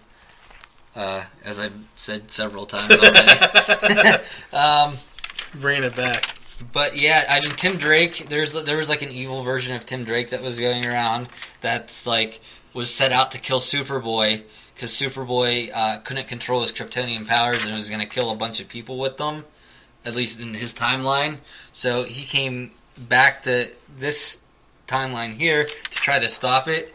And in the process, he's pissing a bunch of people off because he says he's going to kill Superboy. This is Jonathan Kent Superboy, which is Superman and Lois Lane's like actual son. So it's a different Superboy from the Connor Kent. Oh. Yeah. Give me time. Yeah. In the last issue, Tim Drake reinvented himself as the Savior. And in this particular issue of the Teen Titans, it's just them tracking Damian and John, who are trying to escape Tim Drake. And the Teen Titans are trying to catch up with them to help them. Yeah, I mean, it's this event's like I'm really loving just because of the characters they're bringing back in it. I'm gonna give it this particular issue. I'm gonna give 7 Sparkle Dogs. 7 Sparkle Dogs? No. Oh. I'll be quick. I'll Okay. be quick. We're at 52 minutes on this segment. Okay. The last one I really wanted to talk about was DC Cool. Metal. I don't really have much to say about it. It's just, I mean, That's amazing. It's a badass fucking comic that Scott Snyder and Greg Capullo are doing. They are working on it together. They also work together on the entire New 52 run of Batman, which is some people would argue is like the only good thing that came from that From Zack Snyder? that launch from DC. Oh, yeah. I understand New 52. Yeah. I mean, just I'm gonna be really short with it, just because we're short on time here. But a good example of just like what they're doing. There's normally these editor notes here, and it will give you like an idea of like if they mention something happening, you'd be like, oh, the editor will say like this is when it happened. Go reference this if you want to know. So in this scene here, Starro, he's this big psychic starfish. He looks like a starfish. He's a classic like Justice DC character villain. He normally uses like spores that go out and attach to people's face to control them. In this panel, though, they mentioned that Starro's powers have evolved and he doesn't need the spores anymore. And for the editor notes, it says, "See issue Scott and Greg. When did this happen?" From Tay. Their response in the next little editor note, or I guess writer's note there, is just like a rock out emoji. Really they don't even say anything. They're just like, all right, rock on. It's really interesting they do that, though. What? Like have little notes in the middle of like a... Yeah, just so you know what they're referencing, you know what like would tie into stuff. Yeah. I mean, there's just a lot of really badass things happening. There's different Dark Universe versions of Bruce Wayne who are coming over and destroying Gotham. And they're hinting at a lot of different other characters that are coming back, like Plastic Man. Hasn't been around for a while. I don't even think he was in New 52. Black Adam hasn't been around since New 52, since they've done Rebirth. Black Adam. They're just, I mean, throughout these, they're bringing out these classic characters that haven't been recently present in the DC Comics. This particular issue ends with fucking a fucking, I don't even know what to call it, like a demon. It's a giant version of Hawkman that is like the creator of universe, or the ender of worlds, Hawkman. They've kind of been talking about how Carter Hall, who's Hawkman, has been missing for a while, and they find him at the end of this issue as like this fucking destroyer of universes. Oh. This issue. Well, don't mess it up. Yeah. This issue. I'd probably give. Is this the 9 Sparkle Dogs? No 10s. No 10s. No 10s. Dude, if you would have asked me for issue number 3 of this, I would have given you 10 Sparkle Dogs. But that's called a spoiler alert. What? You just ruined the review of the third episode of the third comic. I'm backtracking. I knew that. I knew what you were talking about. All right. I was just fucking with you. I knew exactly what you were talking about. I'm just trying to wrap up this segment here. It was a joke. I feel bad for taking so long. I think you overcompensated. Normally, you would do 2 to 3 comics. Well, yeah, I'm kind of catching up on a lot of this stuff. Yeah. Well, you only have a year's worth of comics to do in one segment. Yeah, they probably won't be this long in the future. But yeah, you're reading all of those at once. There's other titles, like I'm reading Detective Comics. I'm reading not just Teen Titans, but Titans as well, which is like some of the classic Titans characters. Let's see, like I haven't read issues before. I normally either buy them in the trade paperbacks or I read them digitally through some sort of rental service or subscription service. So going into a comic book store was a new experience for me. And I now have a 10 different title pull list set up at the comic store. I go in and drop some money each week on about 2 or 3 comics. Where do you get the money from? I find change. Oh, dude, I haven't spent any of my own money on comics yet, and I've probably since doing this, I've probably spent. I've probably hit 100. You think I'd hit 100? Yeah, I don't know why you would say you find change. You follow around old people and pick their pockets. Yeah, that's not really finding. I don't know what you were setting me up for. You're taking their change from them. Yes. You're kind of a thief. Yeah, I mean, I was really worried that, whenever I went into the comic shop, I was going to get the comic book guy from the fucking Simpsons. Oh, that wouldn't be cool. No, he'd be a dick the whole time. He'd be like, oh, I can't believe you have... I can't do the voice. What was it? I can't... He was British. I can't believe that you have that. Scottish. I can't believe that you haven't read that. That was bad. That was really fucking bad. That was real bad. That's... All right, let's wrap that up. We're gonna wrap it up here, the Gable's comic review, and we're gonna go on break. We're gonna take a break, and then we're gonna be back with a movie review. Yes, a movie review will be up next. So everybody, users will be back. Yeah, not much of a break here.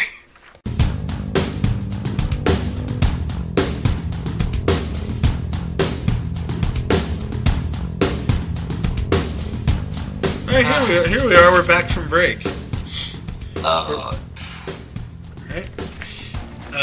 One thing that we forgot to mention was that remember how last week we were talking about YouTube? Yeah. Or we might be on YouTube. We still might be eventually. Maybe. I mean, probably. We don't know if this shit works. I don't see why we're not going to. It's just a matter of me having time to get a YouTube channel. We're doing our best here. Ready and going.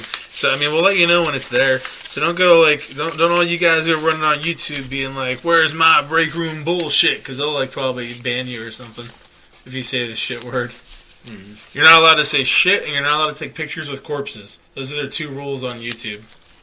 Wait, was that YouTube where he did that? Yeah, it was. Yeah, those are their rules. No corpse pics. All right. Dude, it's really retarded that he didn't get, meat. Remember, we were being told about how He didn't get demonetized demonetized, or whatever. and like other people are getting demonetized just for like swearing. Yeah, it's probably because he's so popular, so he was untouchable. That's All right, but here we go. Here we go with a movie review.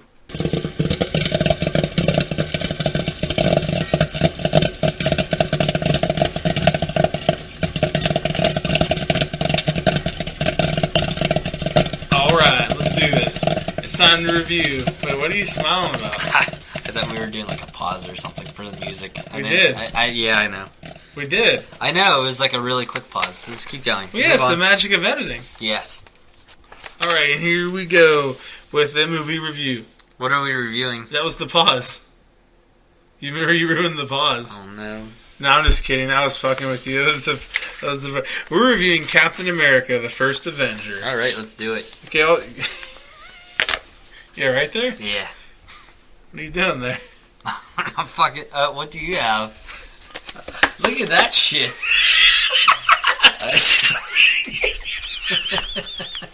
Well, what we're looking at is Dave's professionally typed up awesome notes with a synopsis and everything, and then what Gable's holding is a ripped out paper from a notebook with a bunch of fucking scribble all over it.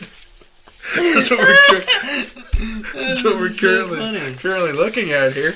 A little bit of a difference there. All right, everyone is already aware of what the fuck this movie is, but I'm going to give the synopsis anyway. It's 1941. The world is in the throes of war. Steve Magnum Rogers wants to do his part. What's his name? He wants to do his part and join America's armed forces, but the military rejects him because of his small stature. Finally, Steve gets his chance when he's accepted into an experimental program, turns him into a super soldier called Captain America. Joining forces with Bucky Barnes and Peggy Carter, Captain America leads the fight against the Nazi-backed Hydra organization. All right, let's talk about some Captain America. Who stars in it? Okay, we're not doing that. Oh, okay. This is just for our own reference if we need to know a character's name or an actor's name. All right, so what do you watching through this movie? What's you want me to go first or? Yeah. All right. The first note I had about this, I think, was that I thought the CGI for making Chris Evans small was fucking amazing. Yeah, dude. Like, for then, it was very well done. You look at it now; it looks. I watched it. I'm like, dude, that I don't like. I had no issues with how it looked. He looks like a dude that's that small. Yeah. I mean, the only thing that looked kind of weird was like, at certain points, you'd be like, it looks so weird to see him, but that's because you're used to seeing Chris Evans so big. Yeah, you just know what he looks like. Yeah. For early Marvel CGI, it definitely was very well done. Why do you keep saying that? Early Marvel CGI? Even with today's Marvel CGI, it's still great. What? It was amazing that they, it holds up, though. You know what I mean? Like, it's... Yeah, it does. Yeah. That shit holds up. I recovered. I fixed it. I fixed it. That was my favorite. It looked amazing. What do you think about how do you feel about when they do the intros whenever it directly leads to the end, the finding him in the ice and stuff? I really enjoy when they do shit like that. Yeah, I mean, I don't ever remember seeing a movie and being like, that was dumb they did that. I liked it. It's funny you mention that because whenever we eventually review Iron Man, I think I might have a note about that too. But no, I like it. I have no there's problem a similar thing that goes on. Not exactly the same. Yeah, but I mean, this one's kind of. I mean, it starts off in the present when they find him, and then it goes back, and then it ends in the present. So it's kind of cool. Yeah, I like it. I thought it was weird seeing Sebastian Stan as Bucky in this. Just after going back to Bucky is really odd. Yeah, I don't know if it's because he has long hair now or whatever, but it seems like he looks so different back then. Yeah. It was weird. I thought it was weird. The thing that I really, really love about the Captain America movies is the real... Go on, what do you do? Why'd you stop? Are you trying to trick me? What? Is the relationship that they show Steve and Bucky go throughout all fucking three of them. Yeah, they do. They're just even whenever Bucky's fucking being accused of attacking the United Nations, Steve's standing by him the whole time. I know you didn't do it. Yeah. Even though there's videos saying you did it, I know you didn't do it. Yeah. Yeah, they have a good... actually... What my next note was the characters, I think, are just so well written in the movie. Steve Rogers. Just just establishing his character as someone that's just like completely selfless and just really intelligent and a good person. Like the scene where he instead of climbing the flagpole like all the other fucking idiots, he just like makes it fall and grabs it. Yeah, I love that flagpole scene. And like the scene with the grenade, with the dummy grenade, like he's ready to just kill himself. You know what I mean? Like, he does such a great job establishing him. It's amazing. I think so, especially with I like it. Dude, like those scenes like make me smile every time I watch it. I'm like, he's the perfect fucking. He's morally. I enjoy how he's written to be like the morally perfect person. I definitely agree with that. And speaking of characters, like Tommy Lee Jones's character, fucking, I think is so fucking funny. Dude, like almost all of his lines are just fucking hilarious in the movie. Like everything Tommy Lee Jones' character says is so funny. He's a nice little comic relief. Mm-hmm. Yeah, well put. He's funny. He's funny. What else you got on there? So I mean, you knew that there was obviously you know there's an Agent Carter show. Do you think if that movie or that show? I posed a question here. Do you think if that show would have came out like now, do you think it would have got more viewers? I feel like you'd have more of the Marvel completists going back and watching it, or coming to it and watching it. Whereas in the early stages of Marvel, you just don't have that the same. I mean, you had fandom, but it wasn't as big. Yeah, I think I agree because they definitely. It's more well known because he's had 3 movies now, and I think another issue though is the fact that I feel like. Any show that Marvel does that's not Netflix has like the fucking Agent of S.H.I.E.L.D. ABC stink on it. Like, yeah, you know what I mean? Like when I heard of Agent Carter, I'm like, yeah, but Agents of S.H.I.E.L.D. wasn't that good. I hear so whatever. I don't have any urgency to watch it. You instantly associate it with that. Yeah. I mean, I started watching Inhumans and I stopped watching very shortly after. Yeah, it didn't seem very good. Do you watch any of it? No. No, it was bad. I love the relationship with him and Carter, like, a lot. Like, little thing, like, okay, so, like, whenever he's in the room for the experiment, like, it's so well done. Like, he's going to get into the pod, right? Mm-hmm. There's no relationship between them at all. Like, they just joke around and she'll give subtle looks. And then, like, he's in the pod and she's just standing there, like, kind of next to him. And Dr. Erskine, he's like, you can go wait up there, like, in the room up there. And she's like, oh, like, she didn't even realize she was that worried and standing next to him. You know what I mean? Like, and then she has this, subtle there's this, like, subtle look of concern on her where you're like, oh, she, like, cares about him. And then when the experiment starts, like, it's more so, like, worried and, like, stop it. So it's, like, gradually, like, I just love how they did it. Yeah. Like, how they did, like, with her relationship with him. It was great. They're definitely a cute couple there.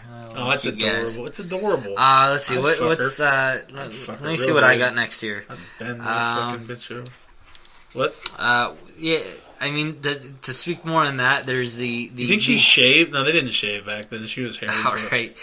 Do you think that scene in the car it was very relatable? Yeah. I felt like I wrote down it was a very relatable scene, just like watching him like try to talk to women. Oh yeah. And she's like, you've never like kissed or been with a woman before, have you? And he's like, to be honest, you're the first I've talked to. Yeah. No, I like it's the longest I ever talked to a woman or something. Well, they do a good job. He's not like fucking.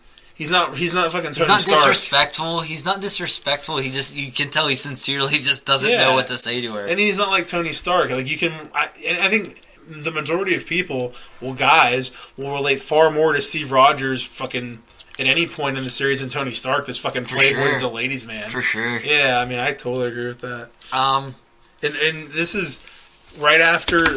Where you have any more notes before the experiment or anything? I have notes about the experiment. Well, let's hear it. So when I'm watching this, you know I love my Deadpool, right? You love him.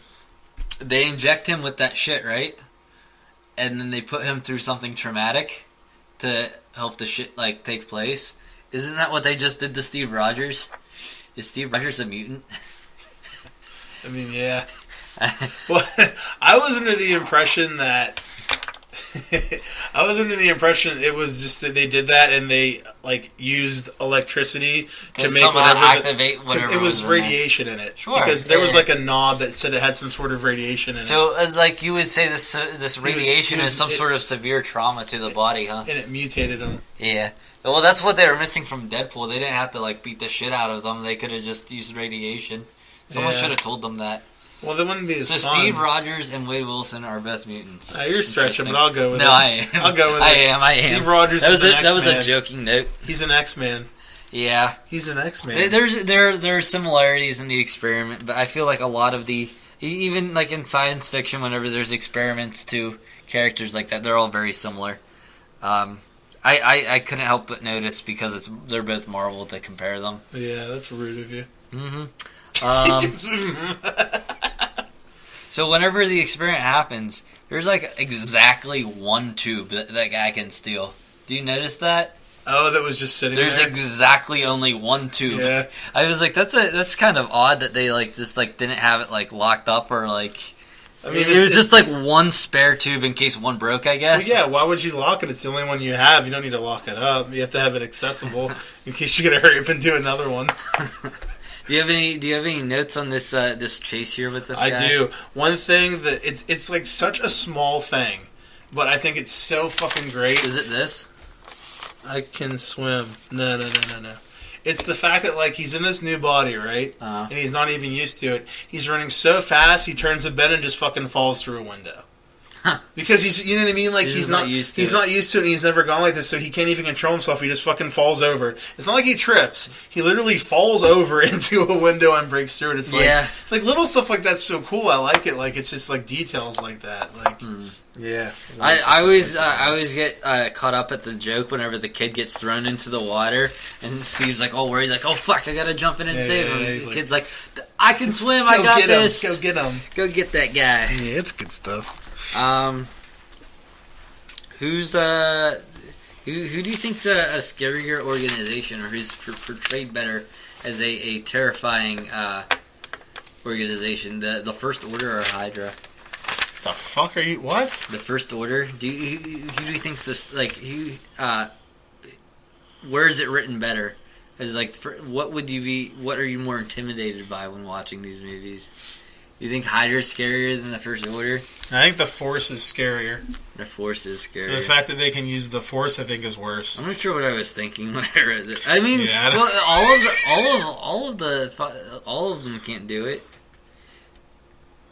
I don't know. This is a good note. I don't know why I wrote that. What's your next one? I thought it was an interesting thing to think about it. Like, who's a more powerful... I like that you put it down, and I like that we just discussed it. Yes. I'm not being sarcastic either. So I'd like to bring up a love for something I love that happens in movies. Dicks. Whenever there's a perfect parallel to something that happens earlier. And I think there is a missed parallel in this movie. Ooh. But, I mean, it wasn't really a big deal. So this movie's taking place during, what, World War II, right? Yeah. So there's all these... Steve gets, like, treated like, as he drew, a fucking monkey performing on stage. And he's doing these shows with fake Hitler. I think it would have been really satisfying that after they let him go out that he started going out into the field, if they like showed like an actual scene of him punching real fucking Hitler. And the montage would have been good. Yeah, that's what I'm saying. Like, it would have been perfect. Like, man, he fucking went from punching fake Hitler to real Hitler. That would have been really funny too. I would have enjoyed that. Yeah, that definitely could have fit into the montage. I agree. Speaking of the monkey drawing, do you know that the monkey drawing reappears later on? Where? I believe it's in Civil War. You see it on like Steve Rogers' like desk or something. Oh, I think I do. I thought you meant in the movie. No, not in this movie. That does sound familiar. I think I do remember seeing it somewhere. Mm-hmm. The one thing I like the montage. The Captain America tour montage is hilarious. Yeah. Where like you say, he's punching Hitler and stuff, but like, dude, he had to be rolling in pussy. There's all those fucking showgirls, right? They're just always dancing around him and like, dude, I'm not gay anything, but I'd suck that guy's dick. Like, he's fucking hot, and like, dude, funny. he's got to be like banging so many chicks on top of Hitler's unconscious body, like on a nightly basis, like just bending them over and just fucking them. Like, I want to see those deleted. And scenes. then he could have been doing it for real later on. Yeah. Dude, like stuff like that. Like if they would have done a parallel like that later in the story, like that's the stuff I get off on in movies. Banging Hitler. The parallels, I don't know where I got banging Hitler from. I guess callbacks. Yeah. Dude, callbacks or stuff like shit like that. I fucking love. You know what this movie is? Okay, do you remember a scene? And this might be jumping around a bit, but do you remember a scene where he gets in the back of a truck and he beats up all these guys and the truck's shaking everywhere, and then he like throws them all out the back? You know what I'm talking about? That's not in this movie, is it? It is in this movie. Okay. Yeah. He goes in the back of a truck and he sits there and realizes there's like all these Hydra guys sitting there, and he looks at them and it cuts to the outside of the truck, and like he's like beating their asses in the truck. You don't remember that? Yeah, I do now. Okay. Because he comes out of it and like just pops the guy with the shield. As you're watching it, you're like, how come the drivers aren't aware that like this truck is shaking and people are just dying behind them? But this is a perfect example of when a movie's so good it doesn't fucking matter. Like little shit like that, you're like, that's dumb, but you're like, I don't give a fuck. Yeah. I'm not even gonna think about it because it's not a big deal. When a movie sucks, shit like that's amplified, and for me, like I'll be like, it's way harder for me to forgive stuff like that. You know what I mean? I just like want to pick it apart. I hear it from you all the time, and now our listeners will too. Thank You're God I'm not asshole. the only one. We can have a support group like Dave victimized this movie. No, but they deserve it because it sucked. That's my point. If the movie's good, you can forgive the little things. You see, things out that are you can forgive the little things. You see, yes, you can forgive them. I didn't have anything written down. You're an asshole. So you're an asshole. These battle scenes are starting. You notice the Asian guy? Yeah. You know, he another callback to a later or Asian, call forward, I should say. Asian American is the preferred nomenclature. Sure. So the Asian American, who's that one Asian American guy in that movie, he's the exact same actor who plays the principal in Homecoming. And there's even on his desk a picture of his grandfather who fought in World War II. That's really cool. Mm-hmm. Did you read that somewhere? Maybe. I can't remember it. I heard about it. It happened whenever... Yeah, I mean, I'm sure I read it somewhere, but I don't think I have the attention span to notice that. That's really cool. I like it. I may have noticed it. I don't... I don't think I noticed it. The montage of them taking out all the Hydra bases was awesome. Yeah. I loved it. I remember someone telling me, like, oh, I thought it was dumb you didn't get to see it all. I'm like, dude, it was perfect. I didn't need to fucking see. I agree. Dicks. I thought it was a great montage. I made a note, like, right here, just, like, noticing throughout the whole movie, the comedy level is the perfect amount. It's not too much where it's, like, in your face, like Age of Ultron-y, like everyone's fucking making jokes, but it's like right fucking there. The jokes are well timed. It's serious when it has to be. There's maybe a subtle joke to break the tension, not some like Paul Rudd fucking being like, oh, you know the joke where they're kissing or something at the end. It happens multiple times in that movie, dude. We'll get to that movie when we get to that movie. Fuck, I really want to rant about that, but anyway.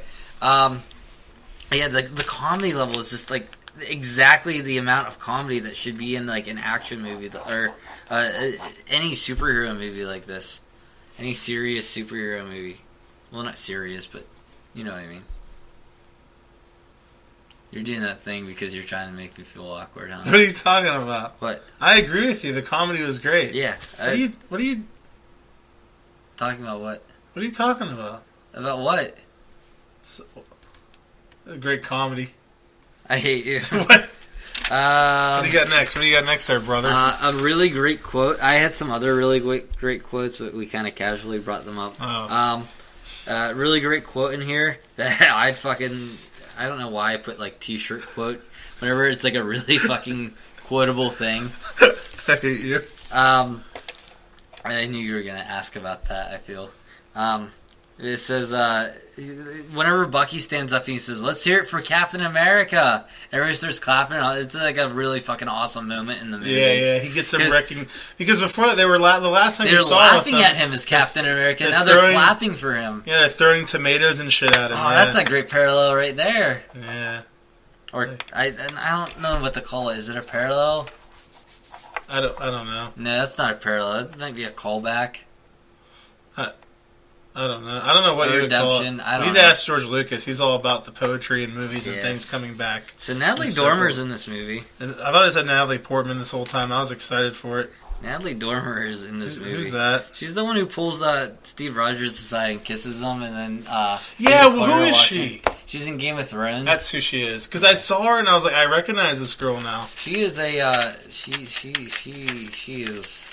she's a looker. She's really hot, but has a lot of spacage in the eye area.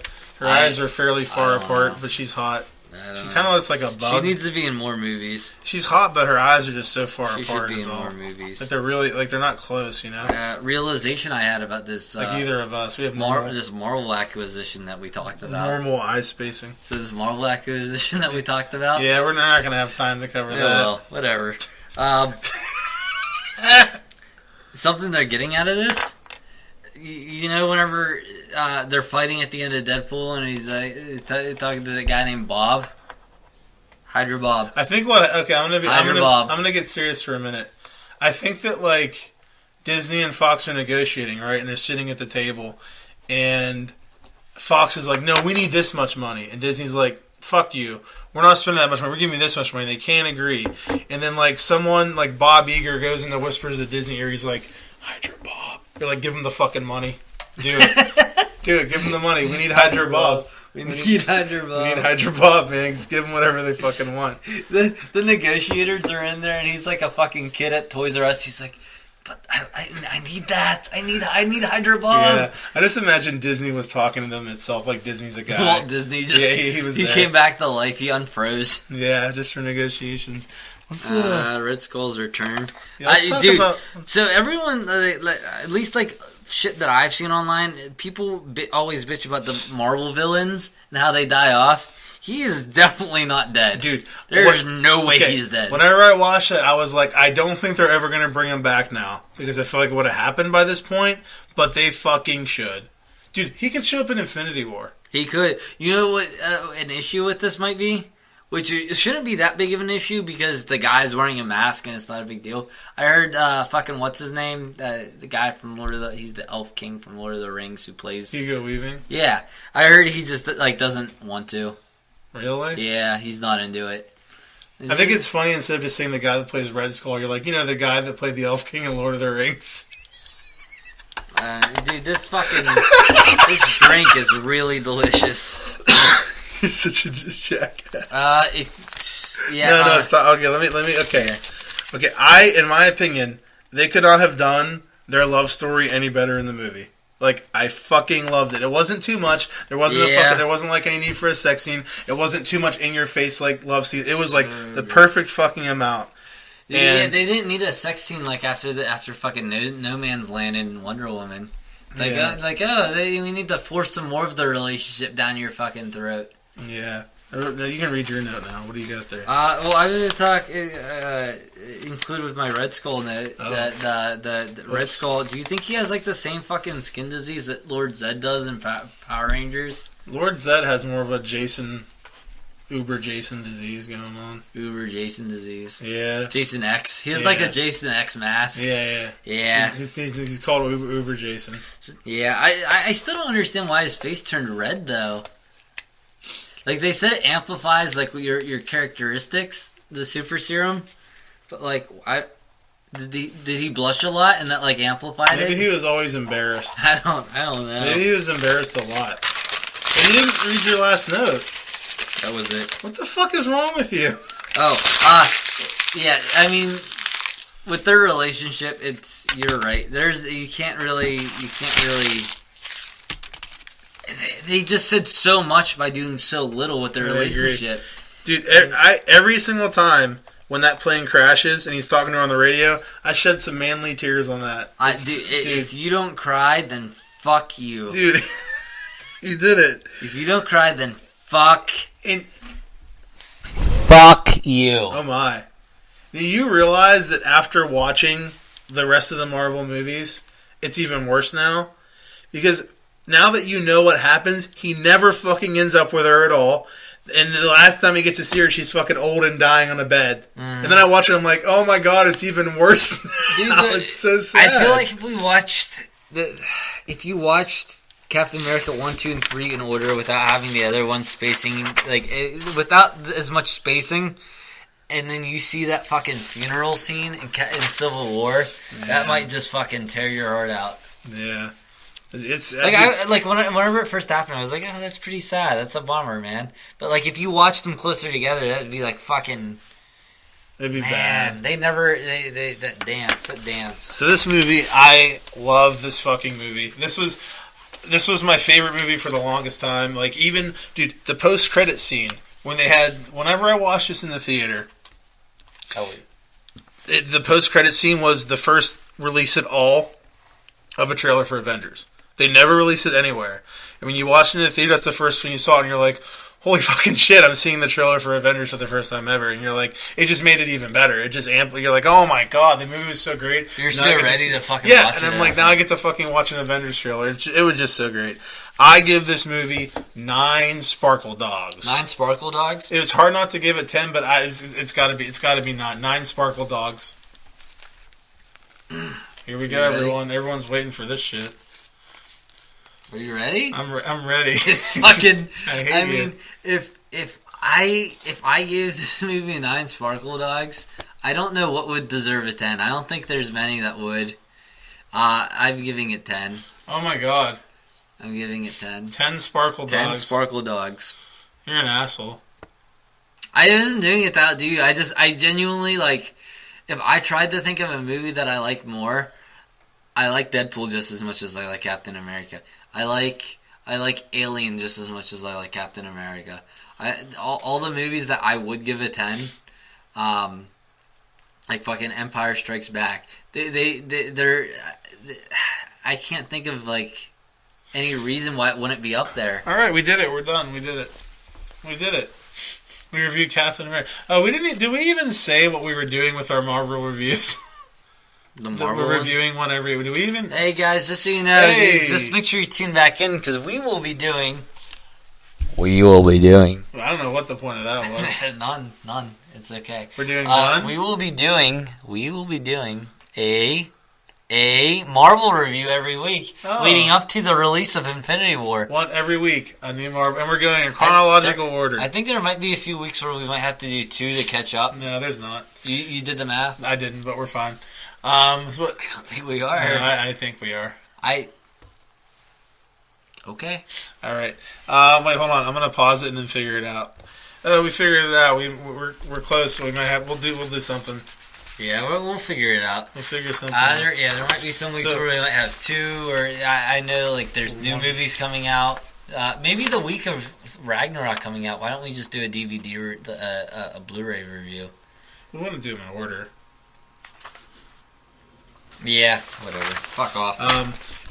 So every week we'll do a Marvel movie leading up to Infinity War, and you're gonna know our opinion of all the Marvel movies by the time Infinity War comes out. That's our promise. We make that's the Breakroom bullshit promise. That's the Breakroom bullshit promise. Put that on your pack of meat. Yeah, what? Grade A. Grade A meat. Yeah, and we're toying around with the idea of doing some, I guess they're kind of like riff tracks, doing our own audio commentaries for movies where you can just hit play the same time we do, and we'll talk over the whole movie and tell you great things about it, because we're the ones that should be giving our expert opinions on movies. Yes. Because we worked on so many in our lives. We recommend drinking heavily while you're listening to us. Don't do that. If you're above the age of 21. Yeah. So next week we're going to have this is a breaking news. The 2017 Movie Awards. The 2017 Breakroom Bullshit Movie Awards. It's coming next week. And then we're going to have a review of the first episode of Season 11 of X-Files. And we're going to have an Iron Man review. We're going to have to record this a whole week from now. I can't wait. I just want to do... I think I have my picks ready. I have a week to think about it, so we'll get back to it. I don't like you. So yeah, that's what we're gonna be doing. I feel like we. Well, I did nothing wrong. No. What did I do wrong? Tell me. There's something else we were supposed to say, but I can't remember what it was. Something Baba else. Booey, Baba Booey, Baba Booey. I hate you. Alright, so guys, go to our Twitter at BreakroomBS1, and then SoundCloud is BreakroomBS is the page, and then you can search for Breakroom Bullshit to stream or download it, and we're done. We will see you guys next week. Catch us on the Flip. That's our official slogan. Bye.